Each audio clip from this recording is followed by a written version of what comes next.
The cafeteria went silent. 30 gang members surrounded one old man. Tommy the Bull Richardson grinned. This would be the execution everyone remembered, but in 3 seconds, 5 men were on the ground. In 10 seconds, 15 more. The 72-year-old moved like smoke through fire, and grown criminals were crying for mercy. Before I tell you how an elderly inmate became a prison legend, hit that subscribe button and drop a comment with your city. I want to see how far this story travels across the world. You're gonna die here, old man. Samuel Washington heard those words the second the steel door slammed shut behind him at Riverside State Penitentiary. Not a greeting, a verdict. The voice came from a tattooed giant leaning against the cell bar's arms, like tree trunks, face carved with scars. The man wasn't warning him. He was making a promise. Samuel didn't answer, just carried his bedroll to the top bunk with the quiet precision of someone who'd learned that words were currency you didn't waste. "Did you hear me, Grandpa?" The giant stepped closer, blocking the light. "I said you're gonna die here." Samuel arranged his thin mattress, every movement deliberate. "Maybe, but not today." The giant's grin vanished. Someone laughed nervously from another cell. The sound died fast. Samuel was 72 years old. Silver hair. Weathered hands. Face mapped with lines that told 7 decades of stories. His orange jumpsuit hung loose on a frame that looked frail. To everyone watching, he was exactly what he appeared to be, an old man who'd made one final mistake and would spend his last years rotting behind bars. They had no idea who was standing in front of them. But let me back up, because you need to understand why a retired kung fu master ended up in America's most violent prison. It wasn't the crime, it was the love. And that love was about to either save him or get everyone around him killed. 3 months earlier, Samuel had been living a quiet life in a small house in Oakland. 60 years teaching martial arts. Thousands of students. A peaceful existence built on discipline, respect, and the ancient wisdom his master had beaten into him in the mountains of China, that true strength comes from control, not chaos. Then his grandson Marcus got arrested, 16 years old, caught selling drugs for a dealer who'd recruited half the kids in their neighborhood. The kind of dealer with connections.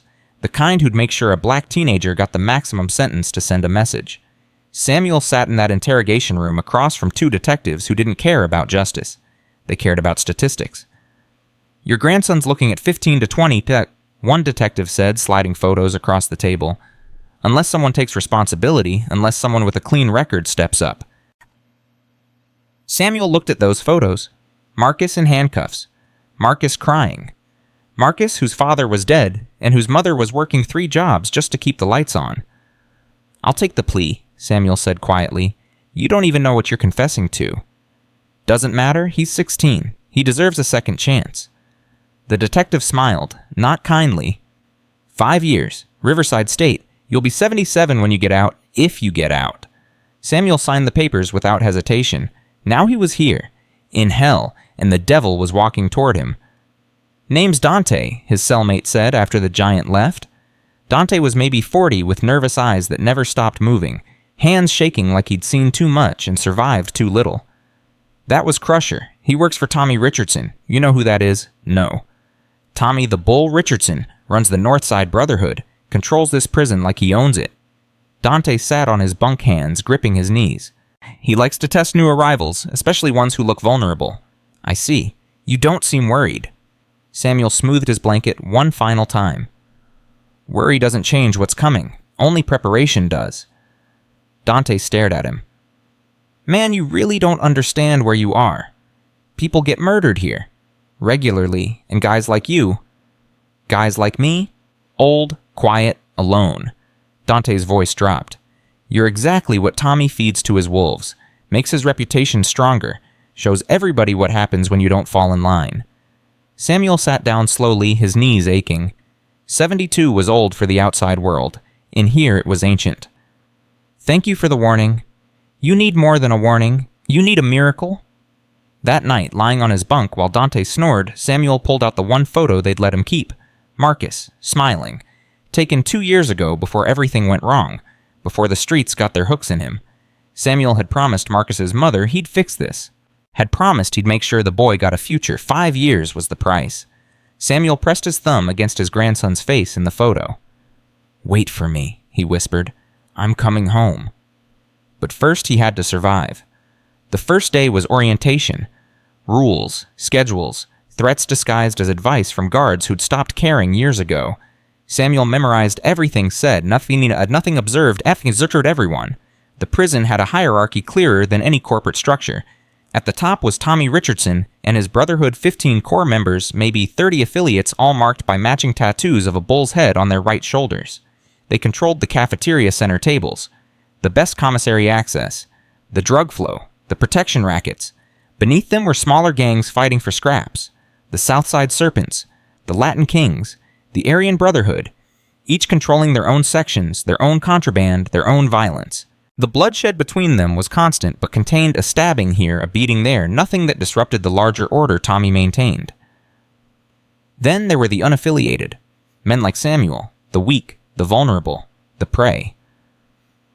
"Stay away from the west corner of the yard," another inmate whispered during recreation.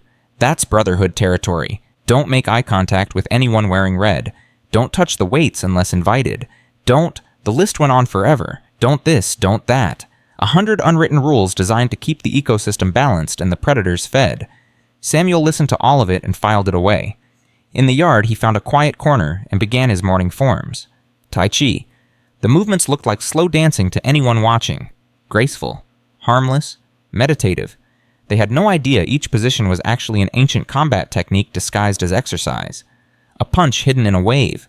A throat strike masked as a reach. A leg sweep camouflaged as a step. His master's voice echoed in his memory. The greatest warriors never look like warriors. They look like poets, like dancers, like old men doing morning stretches, and when violence comes, their enemies never see it until it's too late.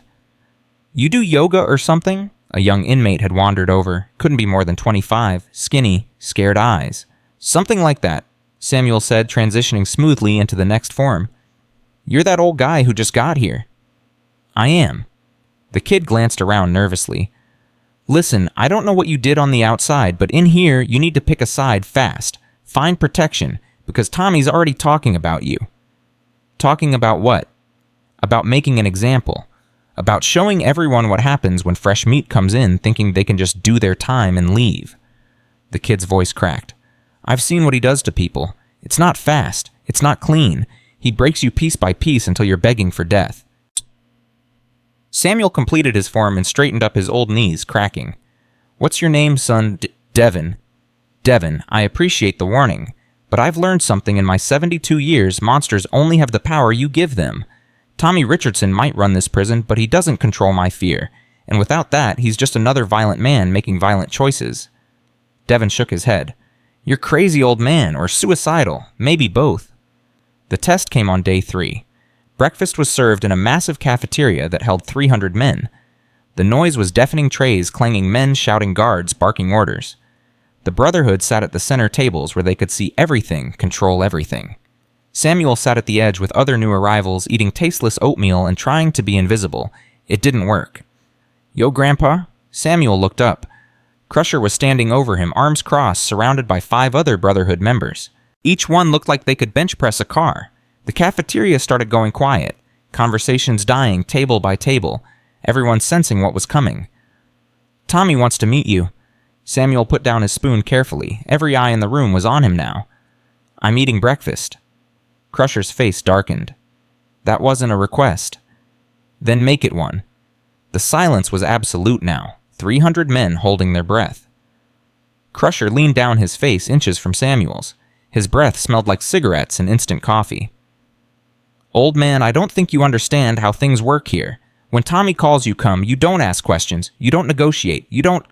"I'm eating breakfast," Samuel repeated calmly.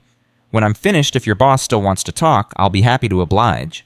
Someone gasped. Another inmate whispered, "Oh shit." Crusher's hand shot out and grabbed Samuel's collar, yanking him up from his seat with shocking force. "Listen, you senile piece of..." What happened next took less than 2 seconds, but everyone there would remember it for the rest of their lives. Samuel's left hand moved in a small circle, just a subtle rotation of his wrist. Crusher's iron grip broke like it was nothing. Before the giant could process what happened, Samuel's right hand pressed against his elbow. Not a strike, just a touch. Barely any pressure at all. But it hit the precise nerve cluster that controlled Crusher's entire arm. The giant's legs buckled, his body twisted, and suddenly all 260 pounds of muscle and violence was spinning out of control, crashing face first into the table with a sound like a gunshot. Oatmeal exploded everywhere. Crusher hit the floor hard, blood pouring from his shattered nose, his eyes rolling back. Samuel sat back down and picked up his spoon. As I said, I'm eating breakfast. Nobody moved. Nobody breathed. For 5 seconds, the cafeteria existed in perfect silence. Then from the center of the room, someone started clapping. Slow, deliberate, mocking. Tommy Richardson was on his feet, a smile spreading across his scarred face. He was exactly what you'd expect a prison gang leader to be, 6'4", 250 pounds of muscle and malice with dead eyes that had seen too much violence and enjoyed every second. Well, well, well, Tommy called out, his voice carrying across the silent room. Looks like we got ourselves a hero. He started walking toward Samuel's table. His entire crew followed 15 men, each one a nightmare in orange. The crowd parted like water, everyone desperate to get out of the way. Samuel kept eating. Tommy reached the table and sat down across from Samuel uninvited. Up close, his face was even worse, a roadmap of knife scars, burn marks, and tattoos that covered every inch of exposed skin. His hands were massive knuckles, scarred and swollen from decades of violence. You know who I am? Tommy asked. Yes. You know what I do to people who disrespect my crew? I can imagine. Tommy's smile widened, but his eyes stayed dead. Then you must have a death wish, old man, or you're just stupid. Which is it? Samuel put down his spoon and looked directly at Tommy for the first time. The man's eyes were like looking into an abyss, empty, cold, hungry. Samuel had seen eyes like that before. In China, in men who'd killed so many times they'd forgotten what it felt like to be human. Neither, Samuel said quietly. I just don't believe in being bullied during breakfast. Someone snickered nervously, 3 tables away. The sound died instantly. Tommy's smile vanished, replaced by something worse. Something calculating. You think this is funny? No, I think this is unnecessary. Samuel's voice was calm, almost gentle. I'm an old man serving time for a mistake. I don't want trouble. I don't want territory. I don't want to join anyone's gang or fight anyone's battles. I just want to do my time in peace and go home to my grandson. The word grandson hung in the air. Tommy's eyes flickered. Just for a second. Then the deadness returned. Peace, he repeated, his voice mocking. You hear that, boys? Grandpa wants peace. His crew laughed on cue, a chorus of hyenas. Tommy leaned forward, elbows on the table, his voice dropping to a whisper that somehow carried across the entire cafeteria. Let me explain something to you, old man. There is no peace in Riverside. There's only power. You're either predator or prey, hunter or hunted. You don't get to be neutral. You don't get to sit on the sidelines. And you definitely don't get to embarrass my lieutenant in front of 300 witnesses without consequences. I didn't mean to embarrass anyone, Samuel said. I defended myself when someone put their hands on me. That's not disrespect. That's self-preservation. You put hands on my soldier. After he assaulted me... Tommy's jaw clenched. A vein pulsed in his temple. His massive hands curled into fists on the table. For a moment, Samuel thought the man might actually explode right there. Might flip the table, might try to kill him with his bare hands in front of everyone. Instead, Tommy took a deep breath and smiled again. But this time it was worse than his anger. This time it was the smile of a man planning something terrible. You know what? Tommy said slowly. I like you, old man. You got balls. Misguided, senile, suicidal balls, but balls nonetheless. He stood up slowly, towering over the table. So I'm going to give you a choice. Right here, right now, in front of everyone. The cafeteria was so quiet you could hear the ventilation system humming. You can join my brotherhood, pledge your loyalty, take the mark, and we'll forget this whole thing happened. You'll be protected, fed, safe. Hell, we'll even make sure your grandson gets a nice care package sent to him every month. Tommy's smile widened. Or you can keep playing hero, and I'll make sure your last days on this earth are so painful you'll beg me to kill you. And when I'm done with you, I'll make sure your grandson knows it was all because his grandpa was too proud to bend the knee. The threat landed like a physical blow. Samuel's hands tightened slightly on his tray. His jaw clenched. Tommy saw it and laughed. Oh, now I got your attention. Funny how that works. You don't care about yourself, but you care about the kid. Marcus Wright, 16 years old, living with his mama in Oakland, goes to Jefferson High School, plays basketball on Tuesdays and Thursdays. Samuel's blood went cold. Yeah, I know all about him, Tommy continued. I got friends on the outside. Friends who owe me favors. One phone call, old man. One phone call and your grandson has a real bad accident. The kind that leaves him crippled. Or worse. The cafeteria watched in silence. Samuel stood up slowly, his movements fluid despite his age. When he spoke, his voice was barely above a whisper, but every word cut like a blade. "You can threaten me all you want. You can send your men. You can try to break me. But if you touch my grandson, if you even think about hurting that boy, I will make sure you regret every breath you've ever taken. I've spent my entire life learning how to hurt people in ways you can't imagine, ways that don't kill, ways that leave you alive but wishing you were dead, and I'll use every single technique on you personally." The temperature in the room dropped 10 degrees. Tommy's smile froze, because something had changed in Samuel's eyes. The gentle old man was gone. In his place was something else, something ancient, something dangerous. "You threatening me?" Tommy asked, his voice low. "I'm making a promise. Stay away from my family." They stood there locked in a silent battle of wills while 300 men watched. Finally, Tommy nodded slowly, like Samuel had just confirmed something he'd suspected. "Okay," Tommy said quietly. "Okay, old man. You made your choice." He turned and walked away, his crew following. But as they left, Tommy said 3 words that sent a chill through the cafeteria. "Break him slowly." Dante grabbed Samuel's arm the second they were back in their cell. "Are you insane? Do you have any idea what you just did?" "I stood up for myself. You signed your own death warrant." Dante was pacing now, hands shaking worse than before.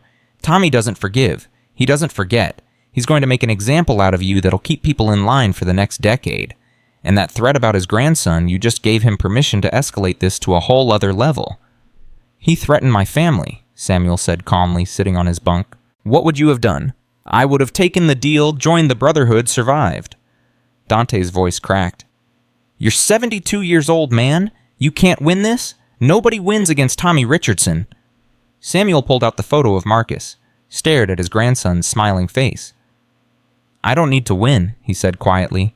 "I just need to protect him, whatever that takes. It's going to take a miracle. Then I'll make one." That night, lying in darkness, Samuel thought about his master's final lesson. It was 50 years ago, high in the mountains of Henan province. Samuel had been young, then chinsta arrogant, eager to test his skills against the world. His master had taken him to a cliff edge and pointed at a tree growing from the rocks below. "See that tree?" the old man asked. "Wind tries to break it every day. Storms try to uproot it. Snow tries to crush it, but it survives. You know why? Because it's strong. No, because it bends. Because it's flexible. Because it doesn't fight the wind, it moves with it." The master turned to him, eyes sharp, despite his age. "But there's one thing that tree never bends on. Its roots. The thing that connects it to the earth. The thing that gives it purpose. Those roots it protects with everything it has." "What are you saying?" "I'm saying when the time comes, you'll have to choose. Bend on everything except what matters most. And when they threaten your roots, when they threaten the thing that makes you who you are, you stand firm.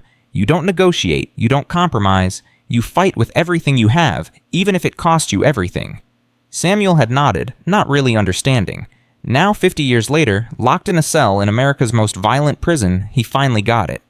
Marcus was his root, his family, his purpose. And he'd burn this whole prison down before he let anyone hurt that boy. The attack started the next night. Samuel was in the shower, or late shift water echoing off tile walls. He'd chosen this time specifically fewer people, less chaos. A chance to think. He didn't hear them enter. The first blow came from behind something hard and heavy crashing into his shoulder blades. Pain exploded through his nervous system like lightning. Samuel went down down water mixing with blood. 3 men surrounded him. Not Brotherhood members hired muscle from the Southside Serpents paid to deliver a message. One held a shiv made from sharpened metal. Another had a sock filled with batteries. The third was empty-handed but built like a tank. "Tommy says hello, Khal," the one with the shiv growled, raising the weapon. "Says to make it hurt." But Samuel was already moving. The pain disappeared, pushed aside by decades of training that had become pure instinct. His body reacted before his mind even registered the threat, years of practice transforming into motion. He swept the first man's legs using the wet floor to his advantage. The attacker went down hard, his head bouncing off the tile with a crack that echoed. The second man swung the battery-filled sock like a flail. Samuel redirected it with a simple wrist turn, sending the weapon into the wall. Before the attacker could recover, Samuel struck his solar plexus with an open palm not hard enough to kill, but hard enough to collapse his lung temporarily. The man went down gasping, drowning on air. The third man was smarter. He backed up, reevaluating, realizing he was watching something he didn't understand. "You some kind of fighter?" he asked, circling carefully. Samuel didn't answer, just stood there in the shower spray, water streaming down his weathered face, blood running from his shoulder, waiting. The man attacked with a combination high-low, high movements that suggested actual boxing training. Fast, technical, dangerous. Samuel defended with minimal effort, redirecting each strike, neutralizing the force without returning it. Circular motions. Smooth transitions. Like water flowing around rocks. The dance lasted maybe 30 seconds before the man realized he was outmatched. He tried to run. Samuel let him. Then he collapsed against the shower wall, breathing hard, shoulder screaming. He wasn't young anymore. His body couldn't handle this like it used to. Every fight took more out of him now, but he was alive. When the guards arrived, they found 3 men on the shower floor, groaning and bleeding. They found Samuel calmly getting dressed, his face neutral despite the blood soaking through his shirt. "What happened?" the lead guard demanded. His name was Morrison, been working Riverside for 20 years. Seen everything. "I was attacked," Samuel said simply. "I defended myself." Morrison looked at the 3 wounded men, then back at Samuel. Something shifted in his expression, respect maybe, or possibly fear. "You do this Yes." "All 3. "Yes."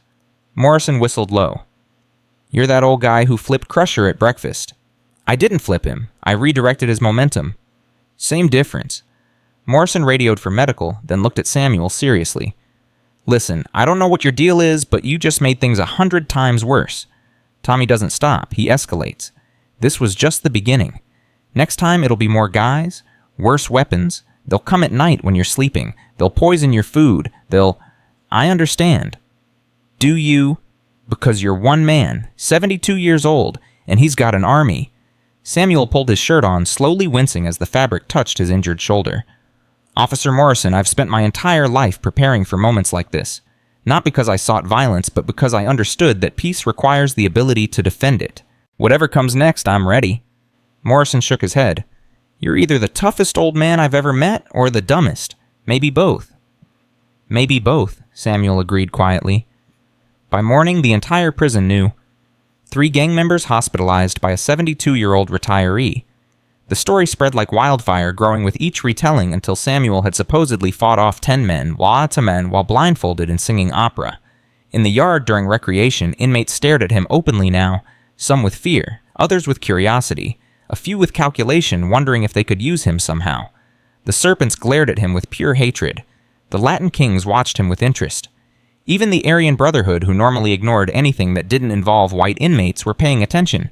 And at the center of it all, Tommy Richardson sat at his table watching Samuel with those dead eyes, planning. Samuel ignored all of it and found his quiet corner to do his morning forms.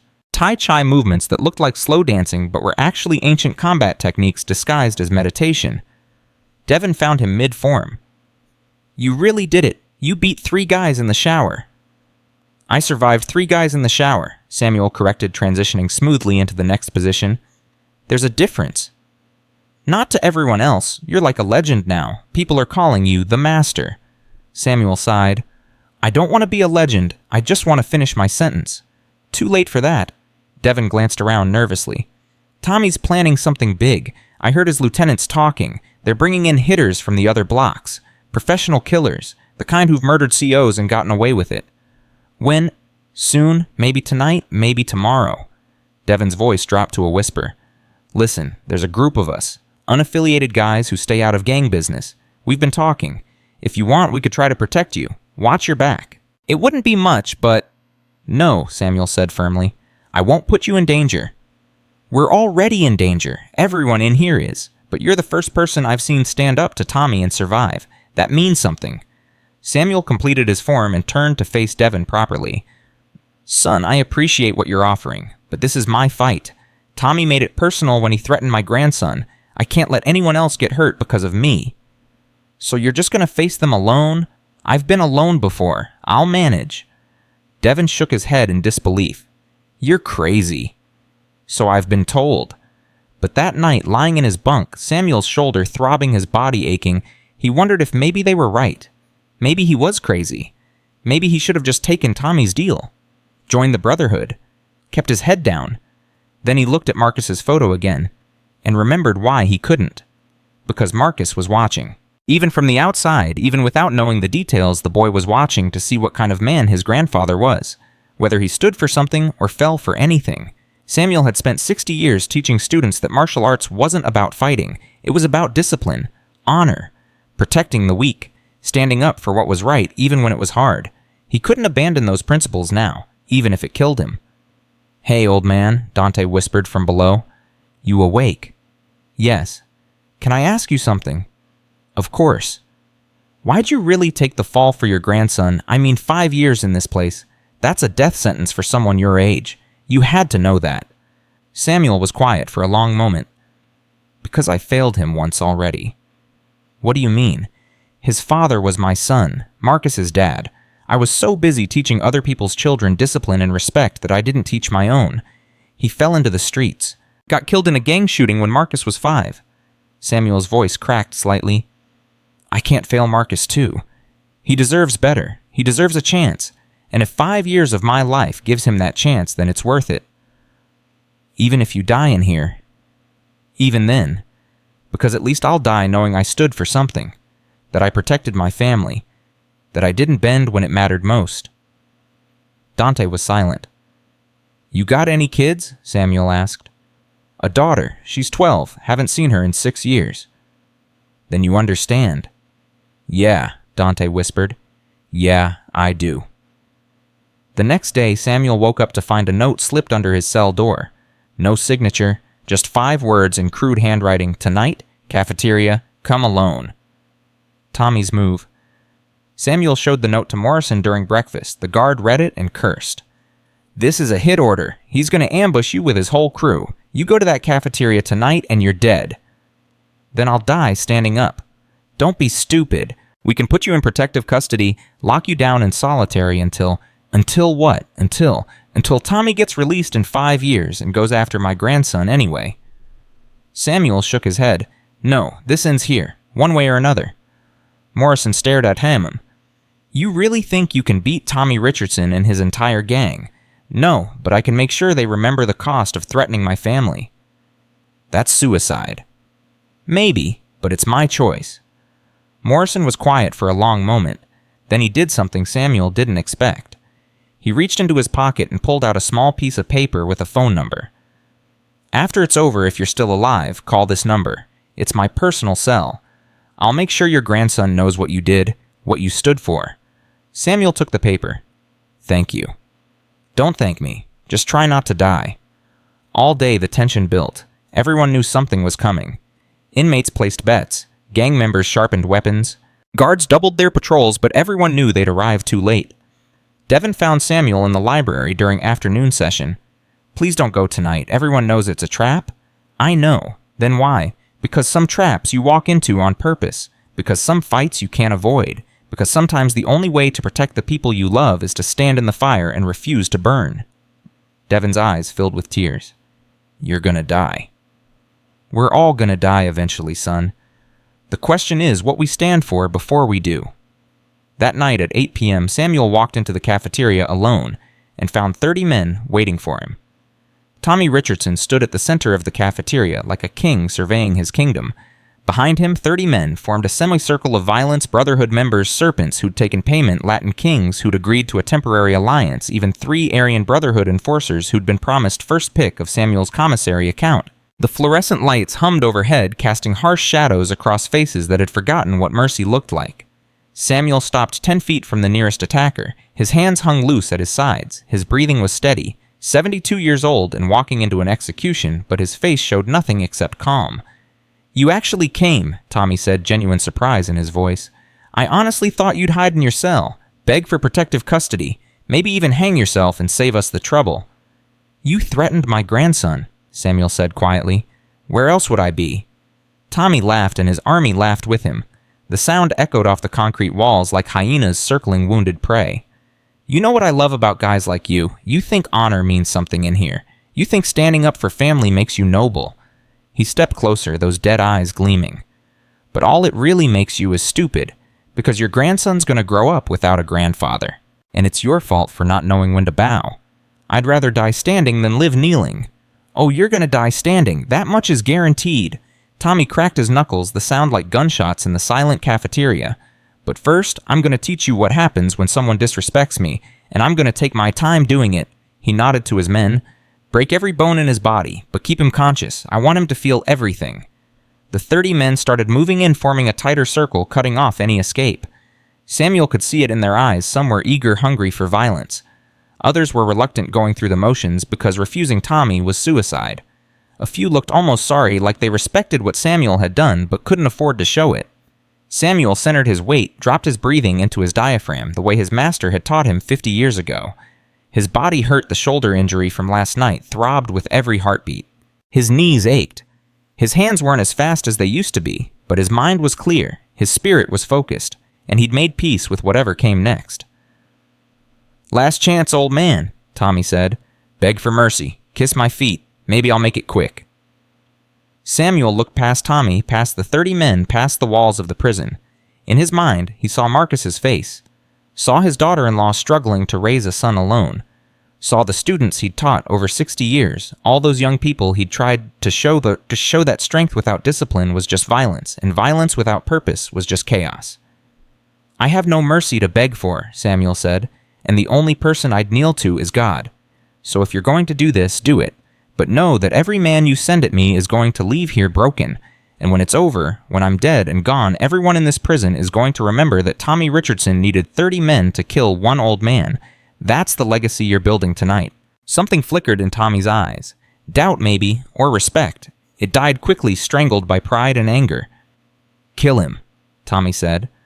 The first 5 men rushed in simultaneously, a coordinated attack coming from different angles to overwhelm Samuel's defenses.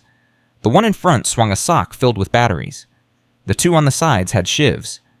The 2 behind planned to grab Samuel's arms and hold him still for the others. Samuel moved like water. He stepped inside the first attacker's swing too close for the weapon to have force and struck the man's wrist with an open palm. The bones cracked. The sock dropped. Samuel caught it midair, spun, and drove it into the second attacker's jaw. Teeth scattered like dice. The 2 with shivs thrust simultaneously. Samuel dropped below both blades, swept one man's legs, and used his falling body as a shield against the second. They collided in a tangle of limbs. Samuel was already moving past them, spinning to face the 2 trying to grab him from behind. They got their hands on his arms, but by then, Samuel had shifted his weight, dropped his center of gravity, and suddenly they weren't controlling him. He was controlling them. He twisted his arms in small circles, broke their grips, using nothing but leverage and timing, and they stumbled forward into each other. Samuel struck the first one's temple with his knuckles. Not a punch, a precise tap to the specific nerve cluster that shut down consciousness like flipping a switch. The man dropped. The second one tried to tackle him. Samuel sidestepped, guided the man's momentum past him, and pushed gently on his back. The attacker crashed face first into the concrete floor. 5 men down in 10 seconds. The cafeteria was dead silent except for groaning. Tommy's face had gone white. "What the hell are you waiting for, all of you now?" Boom. The next wave came 10 men this time, learning from the first group's mistake. They didn't rush in wild. They coordinated. 3 grabbed tables and used them as battering rams. 4 circled around to cut off Samuel's movement. 3 more hung back with weapons ready to strike when openings appeared. Samuel didn't fight the tables, he flowed around them. When the first one crashed toward him, he simply wasn't there anymore. He'd shifted 6 inches to the left, and the table smashed into the men behind it. While they were tangled up, Samuel struck quick shots to kidneys to necks, to pressure points that dropped bodies without killing them. A shiv cut his forearm. Blood welled up. Samuel ignored it. Pain was just information. His master's voice echoed in his memory. Pain tells you you're alive. Fear tells you you're human, but neither should control you. He caught the wrist holding the shiv, twisted it in a way joints weren't meant to bend, and the weapon clattered free. Samuel kicked it away and moved on, always moving, never staying still long enough to be surrounded. Another attacker came with a homemade club, a table leg wrapped in duct tape. He swung for Samuel's head. Samuel ducked under it, stepped inside the man's guard, and struck his solar plexus with a palm strike that collapsed his diaphragm. The man went down, gasping. 12 men down now, 18 still standing. But Samuel was breathing hard. His shoulder was screaming. Blood was running down his arm. He wasn't young anymore. Each exchange took more out of him. His muscles were burning. His heart was racing in a way that wasn't healthy for a man his age. "He's getting tired," Tommy shouted. "Press him. Don't let him rest." They came in a wave, 15 men all at once abandoning strategy for pure, overwhelming force. Samuel couldn't fight them all, he knew that, but he could make them pay for every inch. He dropped low using the cafeteria tables as obstacles, forcing them to come at him from limited angles. When they reached for him, he struck joints, nerves, soft tissue. When they tried to surround him, he moved, always moving, creating space where there wasn't any. A fist caught him in the ribs. Something cracked. Samuel gasped but turned the pain into motion, grabbing the attacker's arm and using his own momentum to flip him over a table. The man crashed into 2 others, and they went down in a heap. A shiv grazed his back. Another cut his shoulder. Blood was everywhere now, his blood, their blood, the floor slick with it. Samuel's vision was starting to blur. His hands were shaking, his legs were threatening to give out. But he kept fighting. Because 30 feet away in his mind's eye, Marcus was watching. His grandson. His family. His reason for being here. And Samuel had made a promise to protect that boy no matter what it cost. Another attacker came. Samuel redirected his punch into a table edge. Bones broke. Another rushed in with a chair raised high. Samuel kicked his knee not hard enough to shatter it, but hard enough to hyperextend the ligaments. The man screamed and fell. 20 men down. 10 still standing, but Samuel was dying on his feet. His breathing was ragged. His vision was tunneling. Blood loss and exhaustion were shutting his body down piece by piece. Tommy was pacing now, furious, humiliated. "He's one man, one old man, finish him!" But the remaining 10 were hesitating. They'd watched Samuel dismantle 20 of their brothers using nothing but skill and will. They'd seen something they didn't understand, something that terrified them more than Tommy's anger. They'd seen a man who refused to break. "Fine," Tommy snarled. "I'll do it myself." He grabbed a shiv from one of the wounded men and started walking toward Samuel, rolling his massive shoulders. "You had your chance, old man. Could have joined us. Could have been protected, but you chose pride. So now you get to die knowing it was all for nothing. Because tomorrow morning, I'm making that phone call, and your grandson's gonna pay for what you did here tonight." Samuel's head snapped up. Blood was running down his face. His left arm hung useless at his side, but his eyes were clear, focused, and filled with something Tommy had never seen in this prison before. Not fear, not anger, purpose. "You're not making any phone calls," Samuel said quietly, "because tonight this ends." Tommy laughed. "You can barely stand. Look at you. You're dead already, you just don't know it yet." "Maybe, but I'm taking you with me." Something in Samuel's voice made Tommy pause, made the remaining 10 men take a step back. Because it wasn't a threat, it was a statement of fact, delivered with the calm certainty of someone who'd accepted death and made peace with what came after. Tommy's grip tightened on the shiv. "Come on then, Grandpa. Let's see what you got left." They circled each other slowly. Tommy was younger, stronger, completely unhurt. Samuel could barely move. By every rational measure, this fight was over before it started. But Tommy didn't understand what he was facing. Didn't understand that true mastery wasn't about strength or speed or youth. It was about economy of motion. About using exactly what was needed and nothing more. About finding the stillness at the center of chaos and striking from there. Tommy lunged with the shiv, a wild stab aimed at Samuel's gut. Samuel turned his body, let the blade pass an inch from his stomach, and struck Tommy's wrist. The shiv skittered away. Tommy roared and threw a haymaker. Samuel slipped it, stepped inside Tommy's guard, and drove his palm into Tommy's nose. Not a showy strike, not theatrical, just precise application of force to fragile cartilage. Blood exploded. Tommy stumbled back, shocked. No one had hit him like that in 15 years. Not since he'd taken control of this prison. "You son of a bitch!" Tommy charged like a bull, using his size and weight as weapons. Samuel waited until the last second, then dropped and swept Tommy's legs. All 250 pounds of gang leader crashed to the floor. Before Tommy could rise, Samuel was on him. Not with fists, not with violence. With a grip, his remaining good hand locked around Tommy's throat, fingers pressing into the exact pressure points that controlled blood flow to the brain. "Listen to me," Samuel whispered, his voice barely audible. "You're going to leave my grandson alone. You're going to spread the word in here that I'm off limits. And you're going to tell every single man in this prison that the old guy who kicked your ass is done fighting. No more attacks, no more tests, no more games." Tommy's eyes were bulging. His face was turning purple. He clawed at Samuel's hand, but the grip was iron despite Samuel's injuries. "Or what?" Tommy gasped. "You gonna kill me? There's 10 guys right there. They'll tear you apart." "Yes, but you'll be dead first, and everyone will know Tommy Richardson died begging for his life from a 72-year-old retiree." Samuel's voice was ice cold. "Is that the legacy you want? Is that how you want to be remembered?" Tommy's mouth opened and closed. No sound came out. "I'm going to let you go now," Samuel said, "and you're going to make the smart choice, because I don't want to kill you. I don't want to hurt anyone. I just want to do my time and go home. But I will end you if you force my hand, and we both know I can do it." He released the grip. Tommy gasped, sucking in air, his hands going to his throat. Samuel stood up slowly, every movement agony. He turned to face the 10 remaining men. "Anyone else?" They looked at Tommy, looked at the 20 men groaning on the floor, looked at this bloodied, broken old man who'd somehow survived impossible odds. No one moved. "Then we're done here," Samuel said. He walked toward the cafeteria exit, his gait unsteady, leaving bloody footprints with every step. The 10 men parted like water, pressing themselves against the walls to let him pass. Samuel had almost reached the door when Tommy's voice stopped him. "Hey, old man!" Samuel turned slowly, expecting another attack, ready to fight, even though he had nothing left. But Tommy wasn't standing. He was still on the floor, one hand on his throat, looking up at Samuel with an expression that was almost confused. "What are you?" Tommy asked. Samuel was quiet for a long moment. "Just a grandfather trying to protect his family, same as you'd be if you had something worth protecting." "I run this prison." "No, you just run the violence. But violence is easy. Any fool can hurt people. It takes real strength to choose peace when violence is the easier path. To stand up for what's right when doing nothing would be safer." Samuel's voice softened. "You could be more than this, Tommy. More than just another violent man in a violent place. But that's a choice only you can make." Tommy stared at him. For just a second, something flickered in those dead eyes. Something almost human. Then the walls came back up. The mask returned, and Tommy looked away. "Get him to medical," Tommy muttered to his men, "and clean this mess up."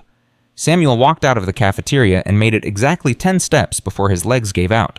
He collapsed against the wall, sliding down to the floor, his vision going dark around the edges. Morrison was there instantly, radio in hand, calling for help. "Medic, I need a medic in Corridor C right now."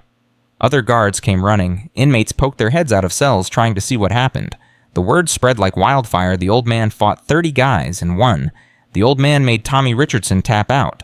The old man was a legend, but Samuel barely heard any of it. He was drifting consciousness, coming in and out, aware only of pain and exhaustion and the distant wail of medical alarms. The last thing he saw before passing out was Morrison's face hovering over him. "You did it," the guard was saying. "I don't know how, but you actually did it." Samuel tried to speak. Couldn't. His throat was too dry. His body was shutting down. But he managed to get out 3 words before darkness took him. "Protect my grandson." Then nothing. Samuel woke up 3 days later in the prison infirmary, handcuffed to the bed despite the fact that he could barely move. His entire body was one massive bruise. His shoulder was in a sling. His ribs were taped. Stitches covered his arms and back. An IV drip fed fluids into his veins. The prison doctor was there, an older woman named Chen, who'd been working Riverside for 30 years. She looked down at him with an expression somewhere between amazement and anger. "You should be dead," she said flatly. 14 broken bones, internal bleeding, severe lacerations, blood loss that would kill most men half your age. What the hell were you thinking?" Samuel's throat was raw. "My grandson. What was he? Did they?" Dr. Chen's expression softened. "Your grandson's fine. Morrison made some calls. Had the Oakland PD do a wellness check. The boy's safe at home with his mother. No one's touched him." Samuel closed his eyes.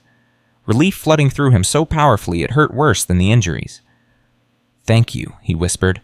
"Don't thank me. Thank Morrison. He's the one who's been sitting outside your door for 3 days, making sure no one finishes what they started in that cafeteria." She checked his vitals, made notes on her chart. "You know the warden wants to charge you with inciting a riot. I defended myself. Against 30 men, which is either the most impressive act of self-defense in prison history or the most obvious case of fighting I've ever seen." She paused. "But 23 of those men told the investigators that you never threw the first punch, that you only fought when attacked, that you had multiple chances to kill people and didn't, so the warden's in a difficult position." "What does that mean?" It means you're going to solitary for 60 days pending investigation, standard procedure after a major incident. But between you and me," she leaned in close, "you just did something no one's done in 15 years. You made Tommy Richardson back down, and every single inmate in this prison saw it. That changes things." Samuel didn't respond. He was too tired, too broken. He just wanted to sleep. "Your grandson sent you something," Dr. Chen said, pulling an envelope from her pocket. "Morrison pulled strings to get it approved. Figured you'd want to see it." She held it where Samuel could see. His name was written in careful handwriting. Marcus's handwriting. The return address was Oakland. "Can you?" Samuel's voice cracked. Dr. Chen opened the envelope and pulled out a single piece of notebook paper. She began reading aloud. "Dear Grandpa, Mom told me what you did. She said you took the blame for my mistakes. She said you're in prison because of me. I can't stop crying. I can't believe I was so stupid. I'm so sorry. But I want you to know something. I'm done with that life.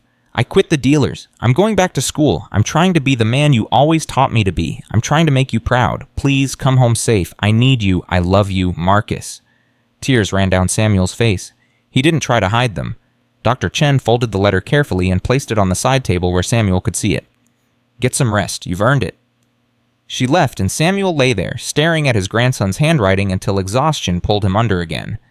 The 60 days in solitary were the longest of Samuel's life. 23 hours a day in a cell barely bigger than a closet. 1 hour for exercise in a concrete box under the sky. No human contact except guards sliding meal trays through a slot. But it gave him time to heal, time to think, time to process what had happened. He did his forms every day in the tiny space modified for his injuries, meditated for hours, read the Bible and the one book they let him keep a translation of the Tao Te Ching that his master had given him 50 years ago. Morrison visited when he could, updating Samuel on what was happening in general population. "You're famous," Morrison said during one visit. "Everyone's talking about you. The gangs, the unaffiliated, even the guards. They're calling you the master, the guy who fought 30 men and won." "I didn't win, I survived." "In here, that's the same thing." Morrison leaned closer to the glass separating them. "And Tommy hasn't touched anyone since that night. No beatings, no attacks, no tests. It's like he's rethinking his whole approach." "People can change." "Can they guys like Tommy Richardson? Everyone can change. They just need a reason to." Samuel's voice was quiet. "I think maybe I gave him one. Showed him that violence isn't the only form of power. That there's strength in restraint, in choosing not to kill when you could." Morrison shook his head. "You're either a philosopher or a fool. Maybe both." When Samuel finally returned to general population, everything had changed. Men who'd ignored him before now nodded respectfully when he passed. Gang members gave him space. The Brotherhood didn't threaten. The Serpents didn't attack. Even the Aryan Brotherhood, who usually hated everyone who wasn't white, left him alone. Devin found him in the yard on his first day back, grinning so wide his face might split. "Master, you're back!" The kid practically bounced with excitement. "Man, you should have seen it. After you left, Tommy called a meeting, told everyone you were off limits. Said anyone who touched you would answer to him personally. It was crazy. I'm not a Master Devin, just a tired old man." "That's not what everyone else thinks. Look." Samuel followed Devin's gaze. In the corner of the yard, a group of unaffiliated inmates were practicing martial arts forms. Poorly, with no real understanding of what they were doing. But they were trying mimicking the movements they'd seen Samuel do. "They want to learn," Devin said. "Want to know how you did what you did. How one man stood against an army and won." "I didn't win. I just refused to lose." Samuel watched the men struggling through the forms. "But if they want to learn, I'll teach them. Not how to fight, how to control themselves, how to find strength without violence." "You'd do that teaching here?" "Why not? I've got 5 years. Might as well use the time for something good." That's how it started. Samuel teaching a small group in the yard every morning. 5 men at first, then 10, then 20. Word spread that the master was sharing his knowledge, and inmates came from every gang, every race, every background. He didn't teach them violence. He taught them breathing, focus, control. The philosophy his master had taught him that martial arts was about mastering yourself, not defeating others. Even some of the guards started watching, intrigued by this 72-year-old man who'd somehow brought peace to a place that had known only violence. And Tommy Richardson watched from his table in the center of the yard, those dead eyes studying Samuel like he was trying to solve a puzzle. 3 months after the cafeteria incident, Tommy approached Samuel during morning practice. The yard went silent. Everyone tensed, expecting violence, but Tommy just stood there, hands in his pockets, watching the students go through their forms. "You really believe this stuff?" Tommy asked. "That violence isn't the answer. Violence is an answer, just rarely the right one." Samuel continued, correcting a student's stance. "Power based on fear only lasts until someone stops being afraid, but power based on respect, that endures." Tommy was quiet for a long time. Then he said something that shocked everyone within earshot. "Teach me." Samuel stopped, turned, looked at Tommy carefully. "Why?" "Because I've been running this prison for 15 years using fear, and in one night, you made me look weak using nothing but skill and discipline. I want to understand how." Tommy's jaw clenched. "And because maybe I'm tired of being what everyone expects me to be." Samuel studied him, saw something in those dead eyes that hadn't been there before. A spark, small, fragile, but real. "You understand this isn't about learning how to hurt people better. It's about learning how not to hurt them at all." "I understand. And you'll have to train alongside everyone else. No special treatment, no shortcuts." "Fine." Samuel nodded slowly. "Then join us. But leave your reputation at the door. In this circle, we're all just students." Tommy hesitated, then he stepped into the training space and 20 men watched the most feared gang leader in Riverside State Penitentiary bow respectfully to a 72-year-old retiree. The yard exploded with whispers. And Samuel smiled because in that moment he understood his master's final lesson had come full circle. Violence could break bodies. But peace, real peace, had to be chosen, had to be taught, had to be lived every single day, especially when violence was easier. He had 4 years and 9 months left on his sentence.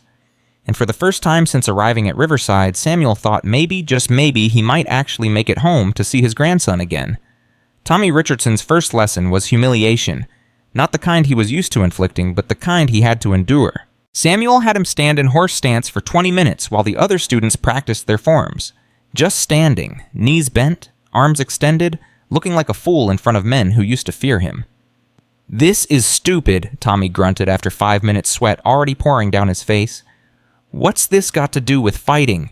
"Everything," Samuel said calmly, walking around him. "You can't control an opponent if you can't control yourself.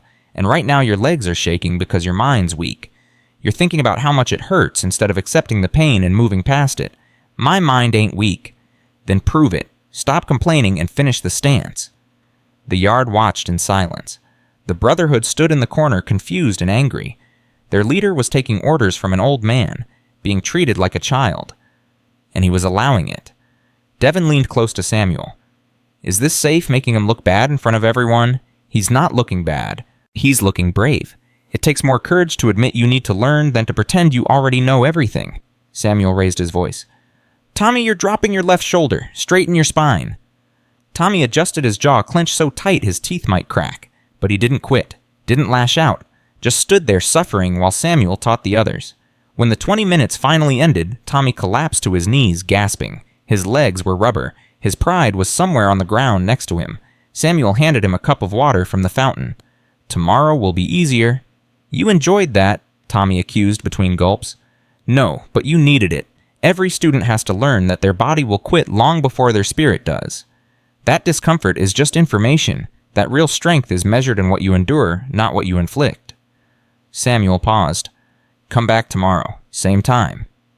Tommy looked up at him, something shifting in those dead eyes. "Why are you doing this, teaching me after what I did to you?" "Because my master once told me that holding a grudge is like drinking poison and expecting the other person to die.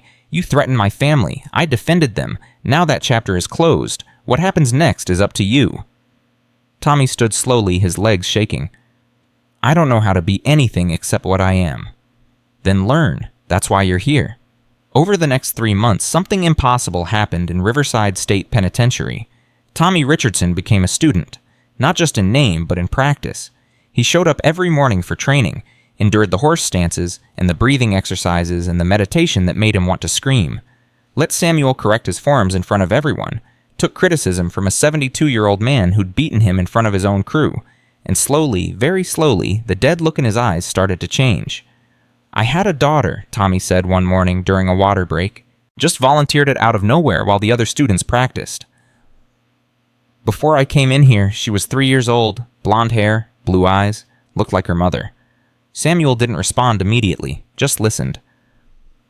I was running with the North Side back then, street-level stuff, stealing cars and forcing for the bigger players. One night I came home and she was waiting up for me, asked where I'd been. I told her I was working. She said, "Daddy, you smell like smoke and bad things." Tommy's voice cracked slightly. 3 years old and she could already see what I was. What happened to her? Her mother left, took her to another state, filed a restraining order. I violated it twice trying to see my daughter, caught charges both times. By the time I got to Riverside, she was 7. Haven't seen her in 15 years. She's 22 now. Probably doesn't even remember my face. Maybe that's better. Maybe she remembers the father who cared enough to try. Bah, Tommy shook his head. I was never that father. I was just a violent man making violent choices. And when she's older, when she Googles my name, all she's going to find is newspaper articles about the gang leader who ran Riverside through fear. He looked at Samuel. Is it too late to change that, to become something she wouldn't be ashamed of? It's never too late to change. It's only too late when you stop trying. The training sessions grew larger. 50 men now, then 70. Even some guards started showing up on their breaks, intrigued by what was happening. Samuel taught them all the same lessons his master had taught him, that violence was easy, but peace required discipline. That strength without wisdom was just brutality. That the greatest warrior was the one who never had to fight because everyone around him chose a better path. But not everyone was happy about the changes. The Southside Serpents watched Tommy's transformation with growing anger. Their leader, a vicious man named Carlos, saw opportunity in Tommy's weakness. "You notice Tommy don't run things the same no more," Carlos said to his lieutenants one night in their block. "No more beatings, no more enforcement, just sitting in the yard learning breathing exercises like some kind of hippie. The Brotherhood's going soft." "So what do we do?" one lieutenant asked. Carlos smiled. "We take over. Show everyone that while Tommy was busy playing student, we were busy getting stronger, and we start by taking out the source. The old man. Tommy won't do nothing to protect him, not anymore. He's too busy trying to find inner peace or whatever." Carlos cracked his knuckles. "We hit Samuel Washington hard, put him in the hospital for 6 months. Show everyone that this peace and respect nonsense don't mean nothing in Riverside. Fear is the only currency that matters." The attack came during library time 2 weeks later. Samuel was alone reading in the corner when 5 serpents surrounded him. Carlos stood at the front, holding a sharpened screwdriver. "Nothing personal, old man," Carlos said. "But you're bad for business. All this peace and harmony stuff is making people forget how things really work in here." Samuel closed his book slowly. "You don't have to do this." "Yeah, I do, because in 6 months, when you're healed up and Tommy's forgotten about his little spiritual journey, I'm going to be running this prison, and everyone's going to remember that Carlos took out the master while Tommy did nothing. Tommy will come for you." "Will he, the guy who spends his mornings doing Tai Chi and talking about breathing that Tommy..." Carlos laughed. "Nah, that Tommy's gone. You broke him when you beat him. Now he's just a shell playing pretend." Samuel stood up slowly. His body was still healing from the cafeteria fight 6 months ago. His shoulder wasn't the same. His ribs ached in cold weather. But his eyes were clear and his mind was focused. "Last chance to walk away," Samuel said quietly. "Old man, there's 5 of us and 1 of you, and this time there ain't going to be no miracle save. You're about to learn that peace don't protect you from violence. Only violence protects you from violence." Carlos thrust with the screwdriver. Samuel moved, but not fast enough. The weapon grazed his side, cutting through his shirt, drawing blood. Samuel gasped, but didn't stop moving. He grabbed Carlos's wrist, twisted it in a way that made bones grind, and the screwdriver clattered to the floor. The other 4 rushed in. Samuel fought, but he was tired, hurt older than he'd been 6 months ago. He got in good shots, a palm strike that broke one man's nose, a sweep that dropped another, a nerve strike that paralyzed a third man's arm. But they kept coming, kept pressing, and Samuel was losing ground. A fist caught him in the jaw. His vision blurred. Another hit his ribs right where they'd been broken before. Pain exploded through his chest. Samuel went down to one knee, trying to breathe, trying to focus, knowing this might be it. This might be where his luck ran out. Then a voice like thunder echoed through the library. "Get away from him!" Everyone froze. Tommy Richardson stood in the doorway, not alone. Behind him were 15 Brotherhood members, all of them looking like they'd walked out of a nightmare. But Tommy wasn't wearing his gang face anymore. wasn't wearing the dead-eyed mask of a killer. His expression was something else entirely. Something worse. Disappointed. "Carlos?" Tommy said, walking forward slowly. "You just made the biggest mistake of your life." Carlos tried to recover, tried to project confidence. "Tommy, this ain't your business no more. You gave up running things when you started playing student. This is between me and the old man." "Wrong. This is between you and me. Because you just attacked my teacher, and in the world I'm building that's unforgivable." "The world you're building?" Carlos laughed, but it sounded hollow. "You ain't building nothing. You're just an aging gang leader trying to find redemption. Well, guess what? There ain't no redemption for men like us. We are what we are. Might as well accept it." Tommy stopped 5 feet away. His crew spread out, cutting off the exits. The 5 serpents were suddenly looking a lot less confident. "You're right about one thing," Tommy said quietly. "We are what we choose to be, and I'm choosing to be something different, something better. But that don't mean I forgot how to handle people who threaten what I'm trying to protect." He looked at Samuel, who was still on his knee, blood seeping through his shirt. "You okay, Master?" Samuel nodded, not trusting his voice. Tommy turned back to Carlos. "Here's what's going to happen. You and your boys are going to leave this library. You're going to go back to your block, and you're going to spread the word that anyone who touches Samuel Washington answers to me personally. Not the old me, the new me, which is actually worse because now I got nothing to lose and everything to prove." "You threatening me?" Carlos tried to sound tough, but his voice wavered. "No, I'm educating you. There's a difference." Tommy stepped closer. "See, the old me would have just killed you right here. Quick, efficient, sent a message. But the new me understands that violence just breeds more violence. So instead, I'm giving you a choice. Leave now, respect the peace we're building, and we're done. Or stay, keep pushing, and I'll show you that learning discipline don't make you weak. It makes you dangerous in ways you can't imagine." Carlos looked at his 4 men, looked at Samuel bleeding on the floor, looked at Tommy and the 15 Brotherhood members blocking every exit, did the math. "This ain't over," Carlos said, backing toward the door. "Yeah, it is. You just don't know it yet." Tommy's voice was ice. "Now get out of my sight before I forget the lesson I just learned about controlling my temper." The serpents left, trying to look tough but moving fast. When they were gone, Tommy helped Samuel to his feet, supporting him carefully. "You came," Samuel said, wincing. "Of course I came. You're my teacher. More than that, you're the first person in 15 years who treated me like I could be something other than a monster." Tommy's voice was rough with emotion. "I ain't letting nobody hurt you, not while I'm still breathing." Devin ran in with medical supplies he'd grabbed from the nurse's station. "Master, I heard what happened. Are you okay?" "I've been better," Samuel admitted, sitting down heavily while Devin examined his wounds. "But I'm alive." "Barely," Tommy said. "Carlos was going for a kill shot. If I'd been 30 seconds later..." "But you weren't. That's what matters." Samuel looked at Tommy seriously. "You understand what you just did?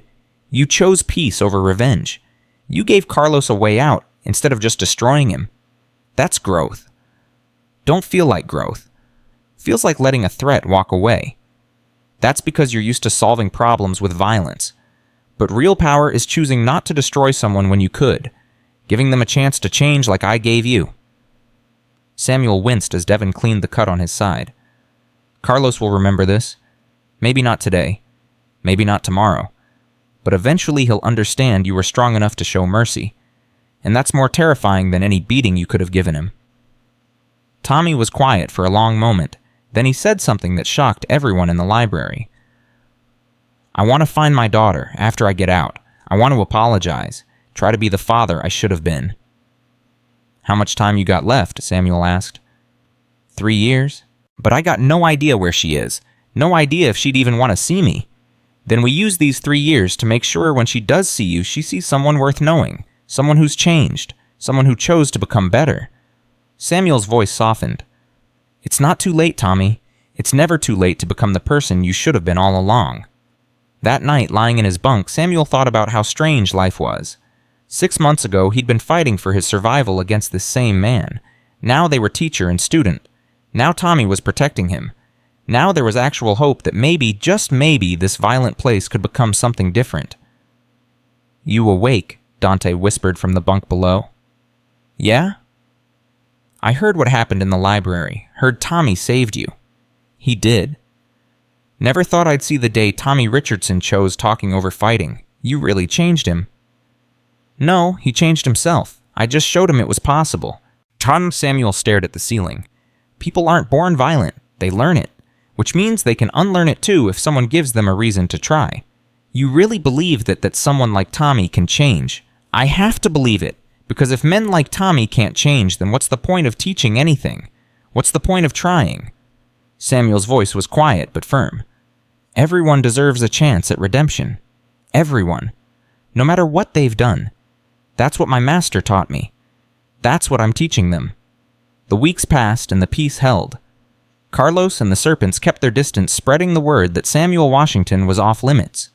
The Brotherhood stopped collecting debts through violence, started resolving disputes through conversation. It was awkward, clumsy, like watching a gorilla try to paint, but it was progress. More inmates joined the morning training. 90 now, 100. Guards stopped watching nervously and started watching with interest.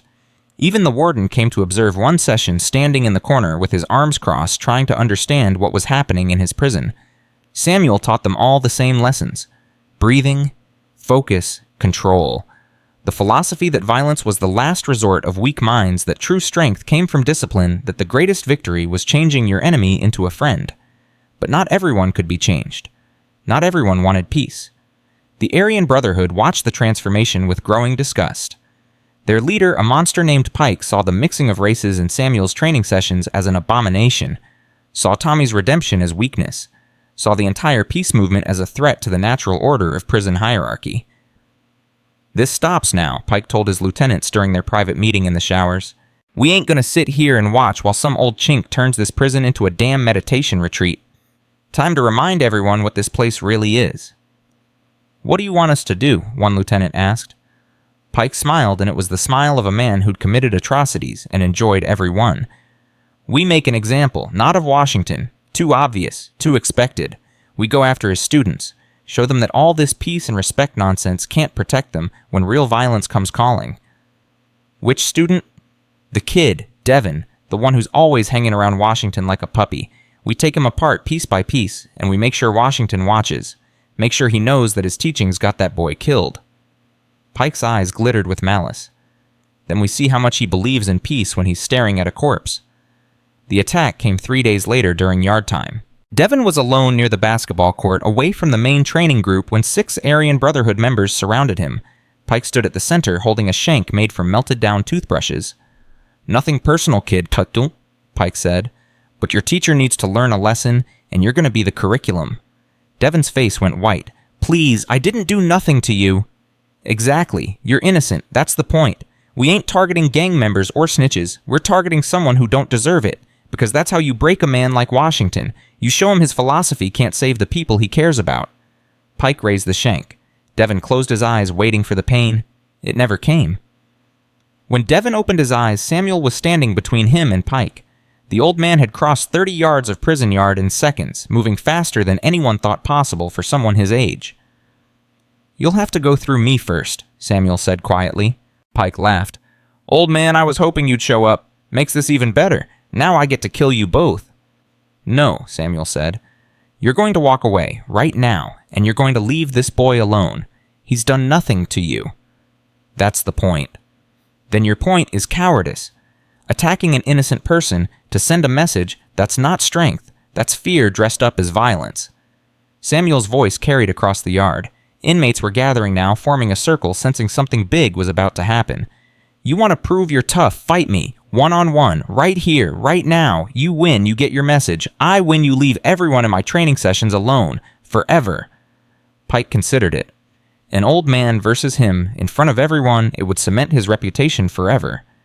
"You got a deal, Grandpa, but when I'm done with you, I'm still killing the kid, just on principle." "We'll see about that." They squared off in the center of the yard. Guards were running over radios, crackling, but they weren't going to make it in time. This fight was happening whether anyone wanted it to or not. Pike was bigger than Tommy had been, heavier, meaner. He'd killed 3 men in prison, 2 more on the outside. His body was covered in white supremacist tattoos and scars from 100 fights. He looked like violence incarnated. Samuel looked like a tired old man who should be on a porch somewhere watching birds. The contrast was almost comical. Pike attacked first, a wild haymaker aimed at Samuel's head. Samuel slipped it easily, moving just enough to let the fist pass. Pike followed with a combination fast and brutal. Samuel deflected each strike with minimal movement, circular motions that redirected force instead of meeting it head-on. "Stand still and fight," Pike roared. "Why would I do that?" Samuel asked calmly. "You're angry. Angry people make mistakes." Pike charged like a bull. Samuel sidestepped and pushed gently on Pike's back, using his momentum against him. The giant crashed into the fence, denting the chain link. The yard was completely silent now. Hundreds of men watching, guards frozen. Even the birds seemed to have stopped chirping. Pike got up, murder in his eyes. He pulled out the shank, done with pretending this was a fair fight. "I'm gonna carve you up, old man." He thrust with the weapon, a killing blow aimed at Samuel's heart. Samuel moved like he had in the cafeteria, like he had in the shower, like he'd been trained to do 50 years ago in the mountains of China.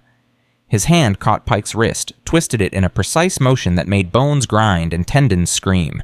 The shank dropped. Before Pike could react, Samuel struck 3 times in rapid succession. Solar plexus, neck, kidney, not hard enough to kill, but hard enough to shut the body down like flipping circuit breakers. Pike collapsed to his knees, gasping, unable to stand, unable to fight, unable to do anything except suffer.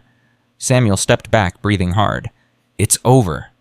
"Kill him," someone shouted from the Aryan Brotherhood side. "Finish him." But Samuel just shook his head. "No, because that's not what we do. That's not what any of this is about." He raised his voice so everyone could hear. "For 15 years, this prison has run on violence, on fear, on the idea that the strongest man wins. But Pike was stronger than me, bigger, younger, armed, and he still lost. You know why?" The yard waited. Because strength without discipline is just chaos. Because violence without purpose is just noise.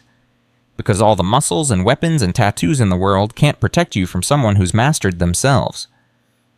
Samuel looked around at the hundreds of faces watching him. "That's what I'm teaching, not how to fight, how to not need to fight. How to be so controlled, so disciplined, so at peace with yourself that violence becomes unnecessary." He turned back to Pike, who was still on his knees. "You're going to leave my students alone. All of them. And you're going to think about what I said, about what real strength looks like. Because if you don't next time, I won't be so gentle." Samuel walked away, helping Devon to his feet. Tommy and 20 Brotherhood members formed a protective circle around them as they headed back to the training area. Behind them, Pike slowly got to his feet, humiliated and confused in something else. Something he hadn't felt in 20 years.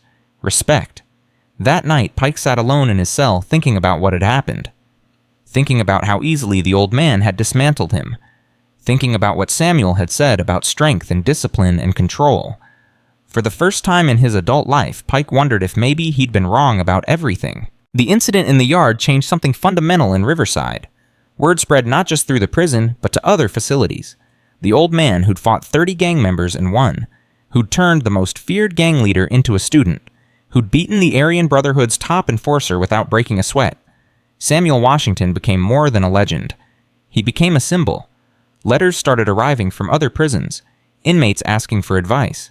Asking how to start their own training programs. Asking if change was really possible or if Samuel was just a fairy tale they told themselves to survive. Samuel answered every letter personally, writing late into the night by the dim light of his cell, sharing the wisdom his master had given him. Plant seeds, his master had said. You may never see them grow, but someone will. 3 months after the fight with Pike, something unprecedented happened. The leaders of every major gang in Riverside requested a meeting. Tommy, Carlos, Pike, and representatives from the Latin Kings and the Asian Boys all gathered in the chapel neutral ground, with Samuel mediating. "This is crazy, huh?" Carlos said, looking around nervously. 6 months ago we would have killed each other on sight. Now we're having a conversation, because maybe conversation is better than killing, Tommy said. Maybe we're all tired of the violence, of the fear, of running our blocks like little dictators while our real lives pass us by on the outside. Pike shifted uncomfortably. So what? We all just hold hands and sing songs. This is prison. There's always going to be violence. Maybe, Samuel said quietly, but does it have to be us? Do we have to be the ones causing it? He looked at each leader in turn. You all have power, influence, men who follow you. What if you use that power to create something different? What if instead of competing to be the most feared, you competed to be the most respected? That's naive, Pike said. But his voice lacked conviction. Is it just hard? Samuel leaned forward. Every single person in this room has lost something to violence. Family, freedom, years of their lives. When you get out, when you go back to the world, do you want to be the same person who came in? Or do you want to be someone your children could be proud of? The silence stretched out. Finally, Carlos spoke. My son's 12, lives with his mother in Texas. Last time he visited, he asked me what I did. I told him I was in here for protecting my neighborhood. He asked if I'd killed anyone. Carlos's voice cracked. I couldn't answer, couldn't lie to him, but couldn't tell him the truth either. He left crying. Haven't seen him since. My daughter's 22, Tommy added. Hasn't spoken to me in 15 years, but Master Samuel here showed me it's not too late, that I can change, that I can become the father I should have been from the start. One by one, the gang leaders shared their stories, their losses, their regrets, the people they'd hurt, the lives they'd destroyed, including their own. And slowly and possibly, something shifted in that chapel, something fundamental. They made an agreement. No more gang violence unless in self-defense. No more targeting innocents. No more running the prison through fear. Instead, they'd work together to create a new system, one based on respect, discipline, and the understanding that they were all just broken men trying to survive. It wouldn't be perfect. There would be setbacks, fights, moments where old patterns reasserted themselves, but it was a start. And sometimes Samuel thought watching these violent men choose peace, a start is all you need. The peace lasted exactly 6 weeks before it shattered it in a way none of them saw coming. Samuel was in the library when Morrison found him, the guard's face pale and tight with worry. Washington, you need to come with me right now. What's wrong? Just come. Warden wants to see you. It's about your grandson. Samuel's blood turned to ice. He stood so fast his chair toppled backward. What happened? Is Marcus okay? I don't know the details, just that there's been an incident. Come on. They walked through the corridors in silence, Samuel's heart hammering against his ribs. Every terrible possibility raced through his mind. Car accident, shooting, overdose. The dealers Marcus had quit coming back for revenge. Tommy's threat from months ago somehow manifesting despite everything. The warden's office was on the administrative level, a place most inmates never saw. Warden Hayes was a hard man who'd run Riverside for 12 years, maintaining order through strict enforcement and calculated indifference. He looked up when Samuel entered, his expression unreadable. Sit down, Washington. Samuel sat his hands gripping the chair arms. My grandson. What happened? Hayes pushed a folder across his desk. Your grandson Marcus was arrested 3 days ago. Oakland PD picked him up during a drug bust. They found him in a house with 15 other people, enough cocaine and heroin to supply half the city and 4 guns. The words hit Samuel like physical blows. No, that's impossible. Marcus quit that life. He promised me. He wrote me letters saying he was back in school, staying clean. Well, he lied. Hayes opened the folder showing police reports, booking photos. Marcus in handcuffs, his face hard and angry. He's being charged as an adult. Conspiracy to distribute weapons possession, resisting arrest. He's looking at 20 to 30 years mandatory minimum. Samuel's hands started shaking, his vision blurred. Everything he'd sacrificed, everything he'd endured, all the pain and violence and suffering he'd accepted to give Marcus a second chance, and the boy had thrown it away. I need to see him, Samuel said, his voice breaking. I need to talk to him. Can't do that. Do? He's in county lockup awaiting trial. No contact with family members in other facilities. Hayes leaned back. But there's something else you should know. According to the police report, Marcus told investigators that you're the one who taught him the drug trade, that you ran operations from inside Riverside using him as your street-level distributor. Samuel's head snapped up. That's a lie. Is it because the prosecutors are very interested in these claims? They're talking about adding charges against you, conspiracy running a criminal enterprise from prison. Could add another 20 years to your sentence. Marcus wouldn't say that. He wouldn't. Hayes pushed another document across the desk. A transcript of Marcus's police interview. Samuel read it, his hands shaking worse with every line. His grandson, the boy he'd sacrificed everything to protect, was blaming him, claiming Samuel had orchestrated everything, using their letters as evidence of coded instructions. This can't be real, Samuel whispered. He was doing so well. His mother said he was in school, playing basketball, turning his life around. His mother hasn't seen him in 6 months. Kicked him out after she found drugs in his room. He's been living with the dealers this whole time, doing exactly what you went to prison to stop him from doing. Hayes's voice softened slightly. Look, Washington, I know what you did here. I've seen the changes, the training program, the gang leaders backing down the reduction in violence. It's impressive, but it doesn't change what your grandson did on the outside, and it doesn't change that he's trying to bury you to save himself. Samuel couldn't breathe, couldn't think. His entire world was collapsing. He'd given up 5 years of his life, had been beaten and stabbed and nearly killed multiple times, had endured humiliation and pain and suffering beyond measure, all for a boy who'd betrayed him without hesitation. I need to go back to my cell, Samuel said quietly. Washington, please, I just need to be alone. Hayes nodded to Morrison, who escorted Samuel back through the corridors. Inmates called out greetings as they passed, but Samuel didn't hear them, didn't see them. He was drowning in his own mind, replaying every letter Marcus had sent, every promise the boy had made wondering how he'd been so blind. Back in his cell, Samuel sat on his bunk and pulled out the photo he'd kept for 18 months. Marcus smiling, young, innocent, except he'd never been innocent, had he? Samuel had just wanted to believe it so badly that he'd created a fantasy in his own mind. Hey, Master, you okay? Dante asked from below. You look like you've seen a ghost. Samuel didn't answer, just stared at the photo until his vision blurred with tears. Word spread fast in prison. By evening, everyone knew. The Master's grandson had been arrested, was facing decades, had blamed Samuel for everything. The whispers followed Samuel everywhere, sympathetic and pitying and secretly satisfied, because the mighty had fallen and misery loved company. Tommy found Samuel in the yard during evening recreation, sitting alone in his corner, staring at nothing. Master, I heard what happened. I'm sorry. Samuel didn't look up. I gave him everything, 5 years of my life, and he threw it away like garbage.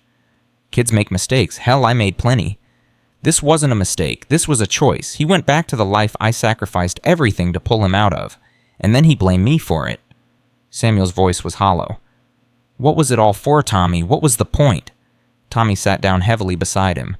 The point was, you tried. You stood up. You chose love over safety. That matters even if it didn't work out the way you hoped. Does it? Because from where I'm sitting, all I did was waste 2 years of my life for a boy who never wanted to change. Schiphol. Samuel finally looked at Tommy and his eyes were dead. The same dead eyes Tommy used to have. Maybe you were right all along. Maybe violence is the only thing that matters in this world. Maybe peace and discipline and all these lessons I've been teaching are just fairy tales we tell ourselves to feel better about being locked in cages. Don't say that. You changed me. You changed this whole prison. Did I? Or did I just teach you all to hide your violence better, to dress it up in meditation and breathing exercises while staying exactly the same underneath? Samuel stood up slowly. I'm done, Tommy. Done teaching. Done pretending any of this matters. You want to learn violence? Fine. I'll teach you real violence. The kind my master taught me before he started talking about peace and discipline. The kind that breaks bodies and destroys lives. Master, you're upset. You're not thinking clear. I'm thinking clearer than I have in years. My grandson betrayed me. My sacrifice meant nothing. So why should I keep pretending that peace is possible? Why should I keep being the good man when being good just gets you used and discarded? Samuel's voice rose. Tomorrow morning, no more training, no more lessons, no more trying to turn monsters into men, because it doesn't work. It never worked, and I was a fool to think otherwise. He walked away, leaving Tommy sitting alone in the yard, watching the man who'd saved him crumble under the weight of betrayal. That night, Samuel lay in his bunk and thought about his master's final lesson, the one about roots and bending and standing firm. Except his master had been wrong. Standing firm just got you broken. Protecting your roots just gave enemies something to target. Better to have no roots at all. Better to be like Tommy used to be, dead inside, caring about nothing and no one. You still awake, Dante whispered. Yeah? You meant what you said about quitting. Every word. But what about all of us? What about the guys who've been learning from you? What about the peace we built? Build your own peace. I'm done carrying everyone else's hope. Samuel's voice was bitter. I learned my lesson. Care about people and they destroy you. Better to just look out for yourself. Dante was quiet for a long time. Then he said something that made Samuel's chest tighten. My daughter visited last month. First time in 7 years. You know what she said? She said her teacher asked the class what they wanted to be when they grew up, and she said she wanted to be like her daddy. Not like who I was, but like who I'm becoming. Because I write her letters now about what I'm learning from you, about discipline and respect and choosing to be better. Dante's voice cracked. "If you quit, I quit. And if I quit, I go back to being the violent piece of garbage who ended up in here in the first place. Is that what you want?" Samuel didn't answer. "Your grandson made a choice, a bad one. That's on him. But the rest of us, we're making different choices because you showed us we could. Don't punish us for what he did." Samuel rolled over, facing the wall, saying nothing. But Dante's words echoed in his mind all night, battling with the rage and hurt and betrayal that wanted to consume him. The next morning, Samuel didn't go to the yard, stayed in his cell during recreation, ignoring the concerned voices asking if he was okay. Morrison stopped by during lunch. "You missed training this morning. 90 guys waiting in the yard wondering where their teacher went." "Tell them to find a new teacher." Morrison leaned against the cell bars. "You know what I told you after that first cafeteria fight, that you were either the toughest old man I'd ever met or the dumbest? I was wrong. You're the bravest. Because you chose to believe in something better even when everything around you screamed it was impossible. Look where that got me. It got 90 men showing up every morning to learn discipline instead of violence. It got Tommy Richardson meditating instead of murdering. It got this prison running with less bloodshed than it's seen in 20 years. Morrison's voice hardened. "Your grandson failed you. That's tragic. But you're about to fail everyone else if you quit now. Is that who you want to be, the man who gives up when things get hard?" "Things got hard the second I walked through those gates. This isn't hard. This is impossible." "Then do the impossible, like you've been doing for 2 years. Morrison pushed off from the bars. "Training's at the same time tomorrow. Be there or don't. But know that every man who shows up and finds an empty yard is going to assume that everything you taught them was a lie. That peace and discipline only matter when life is easy. That the master himself didn't believe his own lessons." He left, and Samuel sat alone with his thoughts, his anger, his pain. Part of him wanted to prove Morrison wrong, to show up tomorrow and teach like nothing happened. But a larger part, the part that was screaming in agony, wanted to watch everything burn, wanted to stop caring, wanted to become the dead-eyed monster Tommy used to be. That afternoon, Pike showed up at Samuel's cell. The giant Aryan Brotherhood leader stood there awkwardly, clearly uncomfortable but determined. "Can I come in?" Samuel waved a hand dismissively. "It's not like I can stop you." Pike sat on Dante's empty bunk. "Heard about your grandson. That's rough." "What do you want?" "I want to tell you something. About my father." Pike's voice was rough. "He was a preacher, good man, spent his whole life trying to save people, me included. I was a screw-up from day one. Drugs, violence, hate groups, everything he stood against. One day when I was 17, he told me he was done, that he'd tried everything and I was beyond saving, that he was cutting me out of his life." "Good for him." "No, it wasn't good, because 3 months later, I killed a man in a bar fight and ended up in here, and my father died 2 years after that, never speaking to me again, never knowing that his giving up on me was the thing that sealed my fate." Pike's eyes were wet. "You know what I think about every single day. What if he'd tried one more time? What if he'd kept believing in me even when I didn't deserve it? Would I be different? Would I have made different choices? Your father was smart. He knew when to quit wasting his time." "Was he?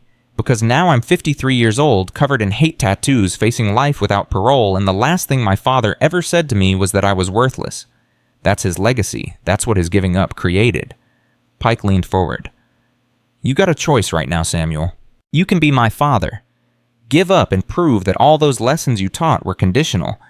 Or you can be the man who keeps trying, even when it seems pointless, even when it hurts.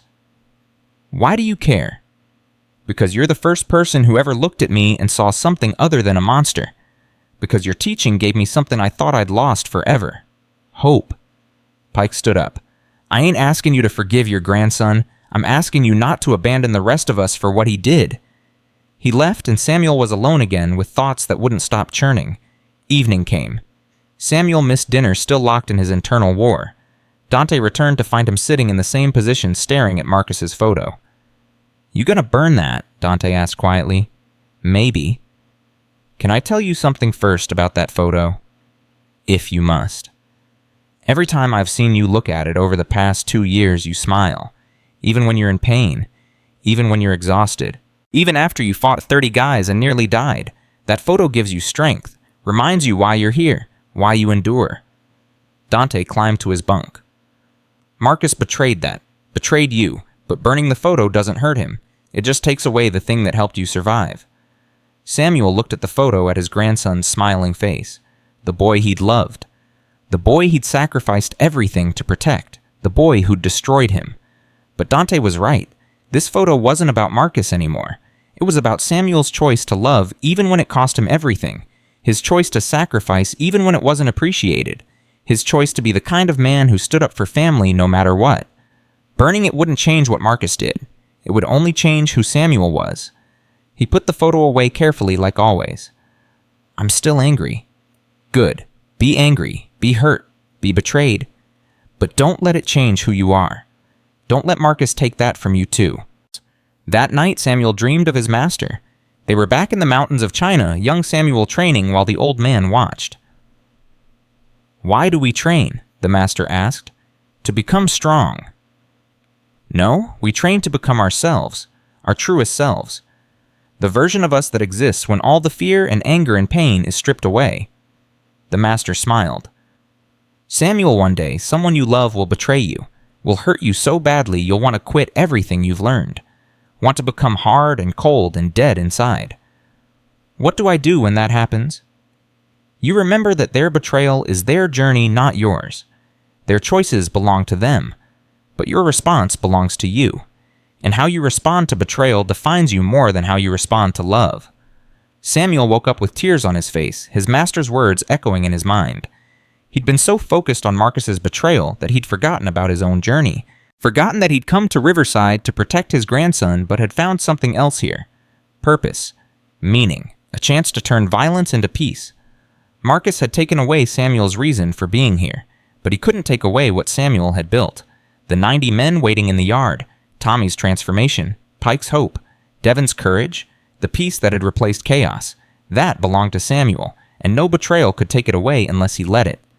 Morning came. Samuel stood at the crossroads of two paths. One led back to his cell, to bitterness, to giving up. The other led to the yard, to teaching, to continuing the work even though it hurt. He thought about his master, about Morrison, about Dante and Tommy and Pike, about all the broken men who'd chosen to become something better because he'd shown them it was possible, and he thought about Marcus making terrible choices that would haunt him for decades. His grandson was lost, but the others didn't have to be. Samuel walked to the yard. 90 men were waiting, sitting in meditation posture, eyes closed. When Samuel appeared, Tommy opened his eyes first, then Devon, then Pike. One by one, they all looked up at their teacher, and the relief on their faces was palpable. Master, Tommy said, standing, we weren't sure you'd come. I wasn't sure either. Samuel admitted, his voice rough. I wanted to quit, wanted to let you all go back to your old ways because my personal pain felt more important than your collective growth. You don't have to teach today, Devon said. We understand. No, you don't, and that's okay. Samuel walked to the center of the group, his movement slow but purposeful. I need to teach today. Not for you, for me. Because I just learned a lesson I need to process, and teaching is how I make sense of the world. He sat down, and the 90 men formed a circle around him. My grandson betrayed me, Samuel said simply. I gave him everything and he threw it away. Part of me wants to hate him, wants to become hard and bitter, wants to prove that my old master was wrong about peace and discipline and the power of choosing better. The men listened in silence. But I realized something last night. Marcus's choices are his. My choices are mine. He can become a criminal, a liar, someone who destroys himself and everyone around him. That's his path. But my path is standing here with you, teaching what I know to be true even when life suggests otherwise, being the man I choose to be regardless of how others treat me. That takes incredible strength, Pike said quietly. No, it takes stubbornness. Strength is easy. Strength is hitting back when someone hits you. Stubbornness is staying true to yourself even when every instinct screams to change. That's what I'm asking from all of you, not to be strong, to be stubborn about becoming better. Tommy spoke up. Master, can I say something? Samuel nodded. 3 years ago, if someone had betrayed me like your grandson did, I would have had them killed. No hesitation, no second thoughts, just pure revenge. But watching you right now choosing to teach instead of destroying, choosing growth instead of rage, that's showing me something I never learned on the streets.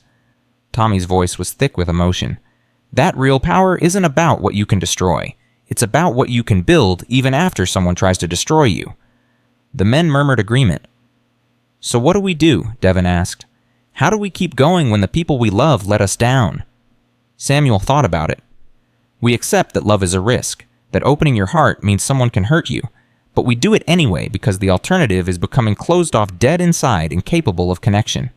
We love knowing we might get betrayed. We help knowing we might get used. We teach knowing our students might fail.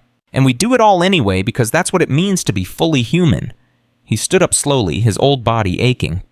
Now let's train, because motion is meditation and I need to move or I'll fall apart. They trained for 2 hours harder than ever before. Samuel pushed them, and they pushed back, and in the movement was healing. In the discipline was purpose. In the shared suffering was community. When it ended, Samuel was exhausted, but felt more centered than he had in days. The pain was still there, the betrayal still burned, but it no longer controlled him. Morrison approached as the men dispersed. "Proud of you, Washington. That couldn't have been easy." "It wasn't, still isn't, but I realized something. Marcus gets to define his own story. I can't control that, but I get to define mine, and I refuse to let his bad choices turn me into someone I'm not." "What are you going to do about the charges the prosecutor's trying to add time to your sentence?" Samuel shrugged. "Fight them. Tell the truth. Accept whatever comes. I've been doing that since I arrived. Not going to stop now." 3 weeks later, Samuel was called to the warden's office again. Hayes was there, along with 2 people Samuel didn't recognize. A man in an expensive suit and a woman holding a briefcase. "Washington, this is Marcus's public defender and the assistant district attorney handling his case." Hayes gestured to the chairs. "They have some questions for you." The interrogation lasted 3 hours. They asked about every letter Marcus had sent, every visit Samuel never got, every phone call the prison blocked. They showed him the coded messages Marcus claimed were instructions for drug distribution. They questioned every detail of Samuel's life before prison. Samuel answered honestly, told them Marcus was lying, told them about taking the plea deal to save his grandson, told them everything. When it was over, the ADA closed her folder. "Mr. Washington, I've reviewed your case extensively, looked at your record before incarceration, your behavior in prison, the testimonials from guards and inmates. I don't believe Marcus's accusations. I think he's a scared kid trying to shift blame." Relief flooded through Samuel. "So you'll drop the additional charges?" "Already have. But there's something else." She exchanged a glance with the public defender. "Marcus has been offered a plea deal, 10 years instead of 30 if he testifies against the actual dealers. His attorney and I both think he should take it." "What does that have to do with me?" "He's refusing. Says he won't cooperate unless we arrange a meeting between you two. He wants to talk to you. Apologize, apparently." The ADA's expression was skeptical. "Personally, I think he's trying to manipulate you into supporting him publicly, but his attorney thinks it's genuine. Either way, the decision is yours." Samuel sat back processing. Part of him wanted to refuse, to let Marcus face the consequences of his choices without Samuel's help. But another part, the part his master had cultivated over decades of training, remembered that forgiveness wasn't about the other person. It was about not carrying poison in your own heart. "I'll meet with him," Samuel said quietly, "but I won't lie for him, won't support him publicly if he doesn't deserve it. I'll just listen." The meeting was arranged for the following week. They brought Marcus to Riverside in chains, put him in a conference room with Samuel, 2 guards watching through the window. Marcus looked terrible, thin, hollow-eyed, the cockiness of youth replaced by fear. He sat across from Samuel, unable to meet his grandfather's gaze. "Hey, Grandpa," he whispered. Samuel didn't respond, just waited. "I'm sorry for everything, for lying about you, for going back to the life, for wasting everything you sacrificed." Marcus's voice broke. "I didn't mean for any of this to happen. I was just so angry that you left, angry that you took the blame for my mistakes. I wanted to prove I could make it on my own, and I fell right back into the trap. Why did you blame me to the police? Because I'm a coward, because I panicked, because blaming you meant they might go easier on me." Tears streamed down Marcus's face, but I couldn't live with it, couldn't sleep knowing I tried to bury the one person who ever really loved me. That's why I told my lawyer the truth, why I'm willing to face the full sentence if you can't forgive me. Samuel studied his grandson looking for manipulation for lies, but all he saw was a broken boy who'd made terrible choices and was finally accepting responsibility. "I can't get you out of this, Marcus. Can't make the charges go away. Can't undo what you did." "I know, I'm not asking for that. I'm just asking if you can forgive me. If when I get out in 10 or 20 or 30 years, you'll still be there. still be my grandfather, because that hope is the only thing keeping me from giving up completely. Samuel was quiet for a long time, decades of wisdom and pain and experience wrestling with each other. Finally, he spoke. I forgive you, not because you deserve it, because I refuse to carry hatred in my heart for the next 3 years.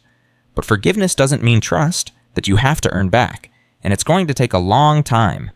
Marcus nodded, relief and grief warring on his face. I'll do the time. Take the plea, and when I get out, I'll be the man you tried to teach me to be. I swear it. Don't swear it to me. Swear it to yourself, because I won't be around forever. You need to become better for you, not for me. They talked for another hour, Samuel offering advice about surviving prison, about using the time for growth instead of destruction. When the guards finally said time was up, Marcus stood and did something he hadn't done since he was a child. He hugged his grandfather. I love you, Marcus whispered, and I'm sorry it took me destroying everything to figure out what that means.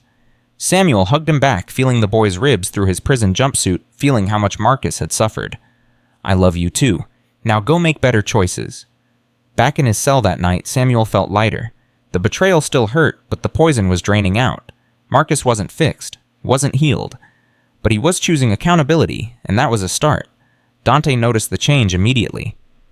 You okay? Getting there, saw Marcus today. How'd that go? Better than expected, he apologized. Meant it, I think. Still has decades of consequences ahead, but at least he's facing them honestly now. Samuel lay back on his bunk. I realized something today. My job wasn't to save Marcus. It was to show him what was possible, to model discipline and sacrifice and love even when it wasn't returned. Whether he follows that model is his choice. Sounds like you're making peace with it. Trying to. Master once told me that pain is inevitable, but suffering is optional. Pain is what life does to you. Suffering is what you do to yourself by refusing to accept the pain and move forward. Samuel smiled in the darkness. I'm done suffering. Time to just feel the pain and keep moving. In the yard the next morning, Samuel taught with renewed purpose. The men sensed the shift, pushing harder, reaching deeper. And when Tommy asked what had changed, Samuel told them about Marcus, about forgiveness, about choosing to move forward despite betrayal. That's the final lesson my master wanted me to learn, Samuel said.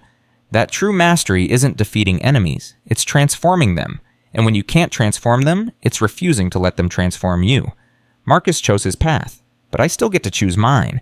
And I choose this, teaching you, building something better, being stubborn about hope even when hope seems foolish. The men stood and bowed deeply, honoring their teacher. And Samuel bowed back, honoring the choice they'd all made to become something better than what the world expected. He had 3 years left in Riverside. 3 years to solidify the peace they'd built. 3 years to turn broken men into disciplined ones. It wouldn't be easy. There would be setbacks, failures, moments of doubt. But Samuel Washington had learned something in his 74 years. That the greatest strength wasn't never falling down. It was getting back up every single time life knocked you down. And he wasn't done getting up yet. The final 3 years at Riverside passed in ways Samuel never expected. The peace they'd built didn't just hold its spread. Guards from other facilities came to observe the morning training sessions, taking notes, asking questions about how one old man had transformed the most violent prison in the state into something resembling a community. News crews requested interviews which the warden denied, but word still leaked out. The master of Riverside. The kung fu instructor who'd tamed the gangs. Samuel hated the publicity. I'm not taming anyone, he told Morrison during one of their conversations. I'm just showing them they were never wild to begin with. Just hurt. Just scared.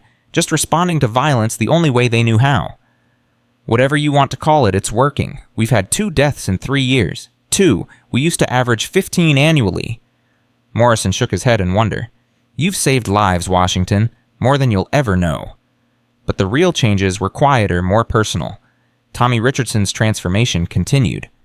The dead-eyed gang leader who'd once ruled through fear now spent his evenings in the library reading everything he could find about child psychology and trauma recovery. He was preparing, he told Samuel, for the day he'd finally reach out to his daughter. What if she doesn't want to hear from me? Tommy asked one night, his voice vulnerable in a way that would have been unthinkable 3 years ago. What if I reach out and she tells me to go to hell? Then you accept it. You apologize anyway. You tell her you understand. And you keep becoming someone worthy of a second chance, even if that second chance never comes. Samuel looked at him seriously. Tommy redemption isn't about getting forgiveness from the people you hurt. It's about becoming someone who wouldn't hurt them in the first place.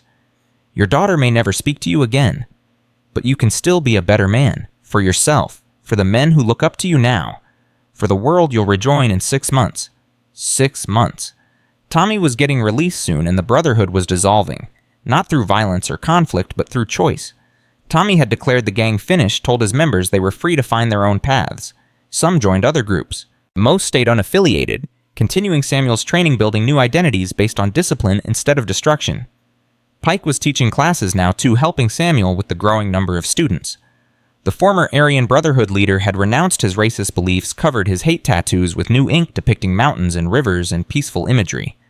His father was dead, but Pike was writing letters to his sister trying to rebuild a family connection he'd destroyed decades ago. She wrote back, Pike told Samuel one morning, his hands shaking as he held the envelope. First time in 30 years. Says she's not ready to visit, but she's willing to correspond. Says maybe if I keep changing, keep growing, we can meet someday. That's hope, Pike. Hold on to it. I am, because you taught me that hope isn't weakness. It's the strongest thing we have. Devin had become Samuel's unofficial assistant, helping organize the training sessions, mediating disputes between students, carrying forward the philosophy Samuel had instilled. The young man had grown in confidence and wisdom, his scared kid demeanor replaced by calm certainty. What are you going to do when you get out, Master? Devin asked during one session. You've changed so many lives in here. Imagine what you could do on the outside. Samuel smiled. I'm going to hug my daughter-in-law, meet my grandson if he'll see me when he's released, and then I'm going to sit on my porch and do absolutely nothing for at least a month. I've earned rest. But you'll teach again, right? Open a school. Maybe. We'll see. Right now I'm just focused on finishing strong. But finishing strong became complicated when Marcus wrote again. His grandson had served 2 years of his 10-year sentence and was up for parole due to good behavior and cooperation with prosecutors. The hearing was in 3 weeks, and Marcus was asking Samuel to speak on his behalf. I don't know if I deserve your support, Marcus wrote, but I'm asking anyway, not because I think I've earned it, because I need you to see that I've changed. Really changed. I've been teaching other inmates to read, started a mentorship program for younger guys coming in, trying to do what you did for others, trying to break the cycle instead of feeding it. Samuel read the letter 3 times, showing it to Dante, to Tommy, to Morrison. Everyone had different advice. Dante said forgiveness meant supporting him. Tommy said actions mattered more than words, and 2 years wasn't enough to prove real change. Morrison said the choice was Samuel's alone. In the end, Samuel decided, based on a principle his master had taught him 60 years ago. When in doubt, choose compassion. Choose the path that might save someone instead of the path that definitely condemns them. He agreed to speak at the parole hearing. They transported him to the county courthouse 3 weeks later, the first time Samuel had left Riverside in 4.5 years. The outside world looked strange, too bright, too fast, too chaotic. But the courthouse was familiar territory, gray and bureaucratic and timeless. Marcus was already there when Samuel arrived, sitting with his public defender. The boy looked different, older, harder, but also more focused, more present. When he saw Samuel, he stood up and bowed deeply, exactly the way Samuel had taught the students in Riverside to show respect. Thank you for coming, Grandpa. Samuel nodded, saying nothing. The parole board would do the talking. The hearing took 2 hours. Prosecutors argued Marcus hadn't served enough time. The public defender presented evidence of his rehabilitation letters from teachers' documentation of the reading program. And then they called Samuel Washington to speak. Samuel walked to the microphone, his chains rattling, feeling the weight of everyone's expectations. The parole board members watched him with interest. They knew his story, the old man who'd taken the fall for his grandson, who'd survived Riverside's violence, who'd transformed the prison culture. My grandson made terrible choices. Samuel began, his voice steady. He lied to me, betrayed my trust, nearly destroyed both our lives. When I learned what he'd done, I wanted to abandon him, wanted to let him face the consequences alone. Marcus's face fell. But then I remembered something my master taught me, that we're all works in progress, that one mistake doesn't define us unless we let it, that the measure of a person isn't their worst moment, but what they do after that moment passes. Samuel looked directly at Marcus. I've read the reports about what my grandson has accomplished in 2 years. Teaching literacy, mentoring younger inmates, choosing growth instead of destruction. That doesn't erase his crimes, doesn't give back the years or heal the damage. but it shows me he's trying, and trying is where change begins." "Mr. Washington," one board member interrupted, "are you saying you support his release?" "I'm saying I support giving him a chance to prove his change is real. 2 years isn't enough to undo a lifetime of bad choices, but it's enough to start. Release him on strict parole, make him earn his freedom through continued good behavior, but don't warehouse him for 8 more years when he could be out in the world actually making amends." The board members conferred quietly. Then the chairwoman spoke. "Mr. Washington, your testimony carries significant weight given your personal sacrifice and your work in Riverside. We'll take it into consideration. This hearing is adjourned pending our decision." Outside the courthouse, Samuel and Marcus had 10 minutes together before transport came. They sat on a bench in the waiting area, 2 inmates in orange jumpsuits, grandfather and grandson, both scarred by their choices. "I don't know if they'll let me out," Marcus said quietly, "but thank you for trying, for not giving up on me even after I gave up on myself. I almost did give up, came very close. What stopped me was realizing that giving up on you meant giving up on everyone, and I wasn't ready to become that person." Samuel's voice softened. "Marcus, if they release you, you have to understand something. This is your last chance. Not with me, with yourself. You go back to that life and you'll die there, either in prison or on the streets. Is that what you want? No, I want what you have. That peace, that purpose, that ability to stand in the middle of chaos and be calm." Marcus's eyes filled with tears. "I spent 2 years watching what you built in Riverside through letters and stories from guys transferring in. You're a legend, and I'm so ashamed that I'm the reason you're there. I'm there because I chose to be, to protect you, yes, but also because I needed to learn something, needed to test whether everything my master taught me was true or just philosophy. Riverside taught me that peace is possible anywhere if people choose it, that violence is a habit that can be broken, that redemption is always available if you're willing to do the work." Samuel gripped Marcus's shoulder. "You've started the work. Don't stop now. Whatever happens with parole, keep growing. Keep changing. Keep becoming the man you should have been all along." "I will. I swear it." The guards came to take them back to their respective facilities. Samuel watched his grandson walk away in chains and felt something he hadn't felt in years. Not hope exactly, but possibility. The sense that maybe, just maybe, his sacrifice hadn't been wasted after all. Back at Riverside, life continued its rhythm. Morning training, afternoon work detail, evening meditation. Samuel's final year passed in a blur of small victories and quiet moments. Men he'd taught were getting released and sending letters about their new lives. Tommy got out and immediately started searching for his daughter. Pike's sister agreed to a supervised visit. Devin was teaching forms to new inmates, carrying forward the legacy. The transformation of Riverside had become permanent. New wardens studied what Samuel had done, tried to replicate it in other facilities. Academic researchers requested interviews wanting to document the process. But Samuel declined most requests, preferring to focus on the men still inside, still struggling, still trying to change. "You could be famous," Morrison told him during one of their final conversations. "Write a book, do speaking tours, make real money teaching this stuff to the public." "I'm 77 years old. I don't need fame or money. I need to go home and rest." Samuel smiled. "Besides, the moment you try to monetize wisdom, it stops being wisdom and becomes a product. I'd rather just live what I believe and let people learn from the example."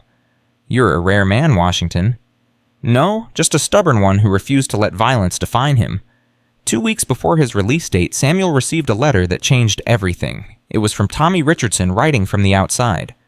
"Master, I found her. Found my daughter. She agreed to meet me in a coffee shop neutral ground, with her husband present for safety. I was so nervous I almost didn't go, but I remembered what you said about showing up even when you're scared. So I went. And Master, she let me apologize. Let me explain. Didn't forgive me, not yet, but she listened. Said she needs time, but she's willing to try rebuilding something.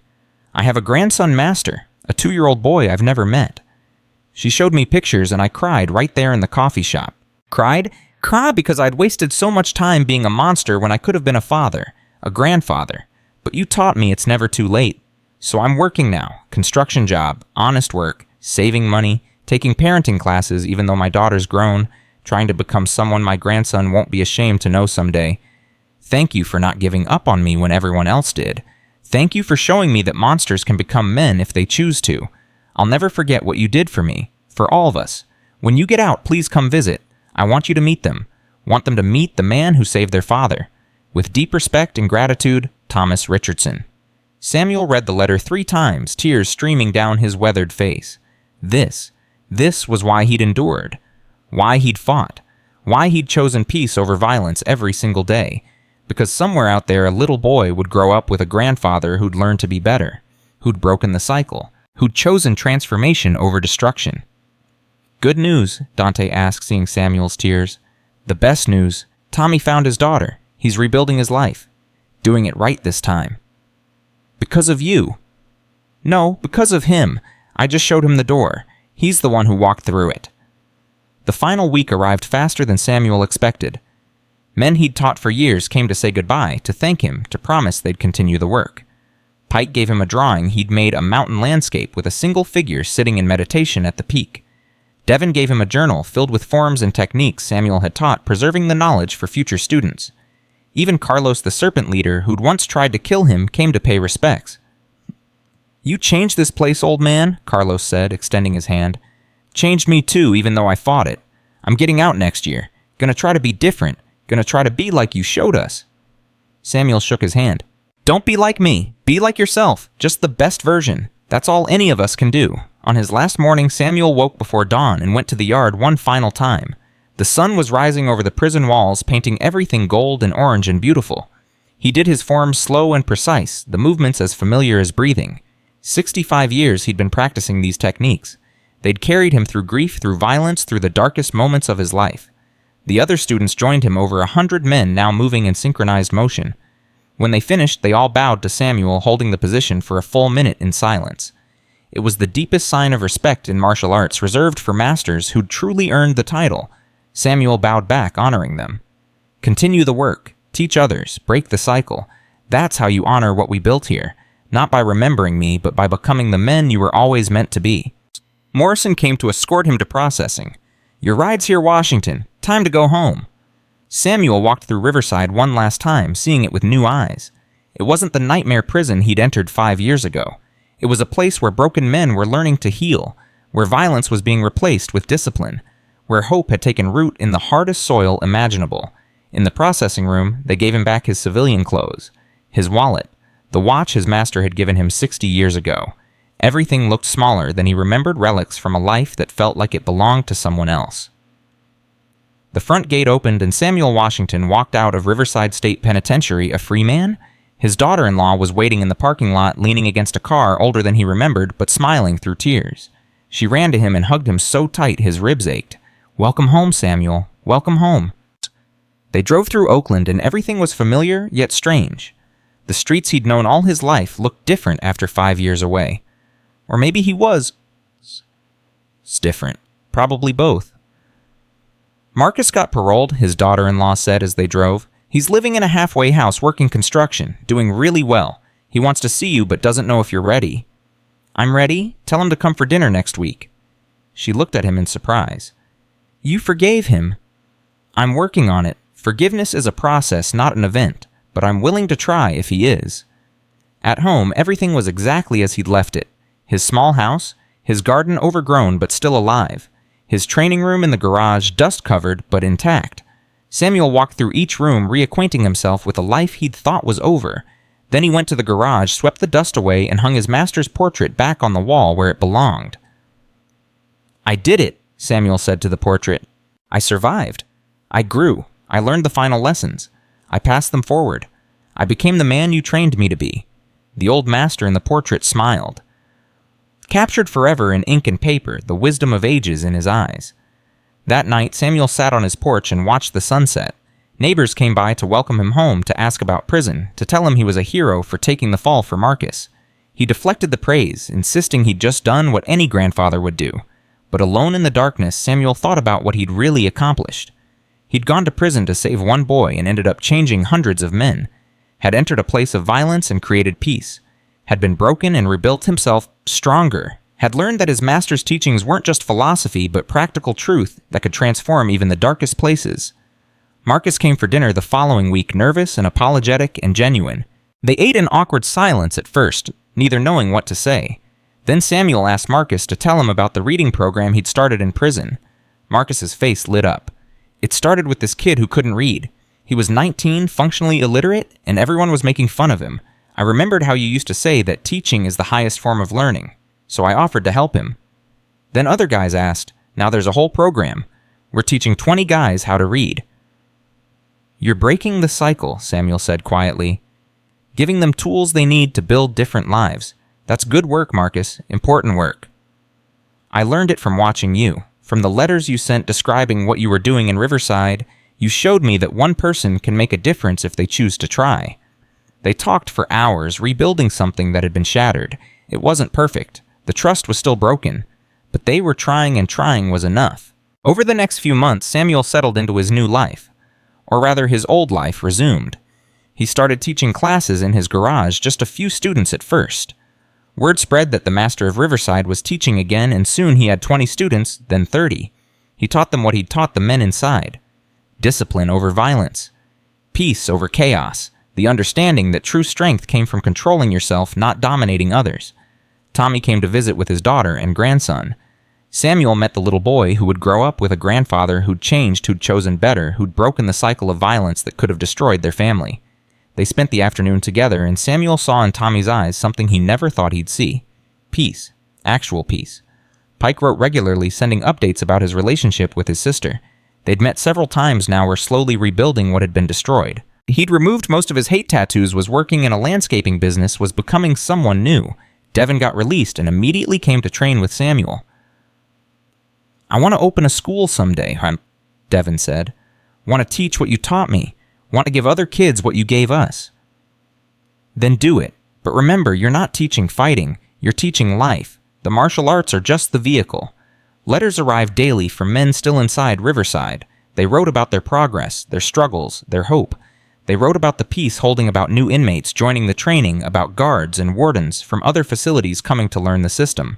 Samuel's 5 years inside had created a ripple that was spreading across the entire prison system. Academic researchers finally convinced Samuel to give an interview documenting his methodology. He explained about his master's teachings, about choosing discipline over violence, about the stubborn refusal to let darkness win. The interview became a documentary, which became a book written by someone else, which became a movement. Prison reform advocates used Samuel's story to push for rehabilitation programs. Martial arts schools started offering free classes to at-risk youth, teaching discipline as violence prevention. The philosophy Samuel had learned in the mountains of China 60 years ago was spreading across America, transforming lives, breaking cycles, creating peace where peace shouldn't be possible. But Samuel didn't care about the fame or the movement. He cared about the individual letters. The man who wrote saying he'd reconciled with his daughter. The kid who wrote saying he'd stayed out of gangs because he remembered Samuel's lessons. The guard who wrote saying he'd stopped seeing inmates as animals and started seeing them as human beings who'd made mistakes. One letter in particular meant everything. It came from Marcus 2 years after Samuel's release. Grandpa, I'm getting married. She's a teacher I met through the literacy program. She knows everything about my past and loves me anyway. I want you to walk me down the aisle. Want you there when I start the family I should have had if I hadn't been so stupid. But more than that, I want to thank you for not giving up on me, for showing me that mistakes don't define us, but our response to them does. You saved my life twice. Once when you took that plea deal. Again, when you taught me that redemption is possible if you're willing to work for it. I'll spend the rest of my life trying to be worthy of your sacrifice. With all my love, Marcus. Samuel cried, reading it, tears of joy and relief and gratitude. His sacrifice hadn't been wasted. His pain had produced something beautiful. His 5 years in hell had created heaven for the people he loved. The wedding was small, intimate, perfect. Samuel walked Marcus down the aisle, and when the officiant asked who gave this man to be married, Samuel said clearly, "He gives himself, but I support his choice." Everyone laughed, but there was wisdom in it. Marcus was taking responsibility for his own life. Samuel had just shown him how. At the reception, Tommy was there with his family. Pike came with his sister. Devin brought his daughter. Morrison showed up in civilian clothes. Even Carlos made an appearance sober and employed and trying. They were all there, all the lives Samuel had touched, all the men who'd chosen to become something better. "You did this," Morrison said, gesturing at the gathering. "You changed all of us." "No," Samuel corrected gently. "You all changed yourselves. I just showed you it was possible." At 79 years old, Samuel Washington stood in the middle of Marcus's wedding reception and felt something he'd been chasing his entire life. Not peace, because peace was a practice, not a destination. Not pride because pride was about ego. What he felt was simpler and more profound. He felt complete. His master's portrait hung in his home. His students carried forward the teachings. The men from Riverside were building new lives. Marcus was starting a family. The cycle was broken. The work was done. Not finished, never finished, because the work of creating peace and breaking cycles never really ends. But done enough, complete enough, good enough. Samuel raised his glass when they called for toasts. To my grandson Marcus, to second chances, to the understanding that we're all works in progress, to the courage to change even when change is hard, to everyone here who chose to become better instead of bitter, and to the people who aren't here, the ones still inside those walls, still struggling, still trying. May they find the strength to keep going. May they find teachers who believe in them. May they find the peace that comes from choosing discipline over chaos, love over hate, growth over stagnation. Everyone drank and the party continued, and Samuel sat down feeling tired but satisfied. Dante, who'd been released 6 months ago, sat beside him. You think it'll last. The peace in Riverside. Some of it will, some won't. People will come and go. Guards will transfer. Inmates will be released or arrive. The specifics will change, but the idea will remain. The understanding that peace is possible if you work for it. That violence is a choice, not an inevitability. That redemption is always available. Samuel smiled. Seeds, Dante. We planted seeds. Some will grow, some won't. But the ones that do will spread their own seeds. That's how change happens. Slowly, persistently, one person at a time choosing better. As the sun set on Marcus's wedding day, Samuel Washington felt his age in every bone and muscle. 5 years in prison had taken a toll. He was slower now, weaker. His shoulders still ached where it had been entered. His ribs hurt in cold weather, but his spirit was strong. His purpose was clear. His legacy was secure. He'd gone to prison an old man trying to save one boy. He'd left having saved hundreds. Had transformed violence into peace. Had proven his master's teachings in the hardest classroom imaginable. Had become fully, completely, undeniably the man his 60 years of training had been preparing him to be. And in the end, that was enough. More than enough. It was everything.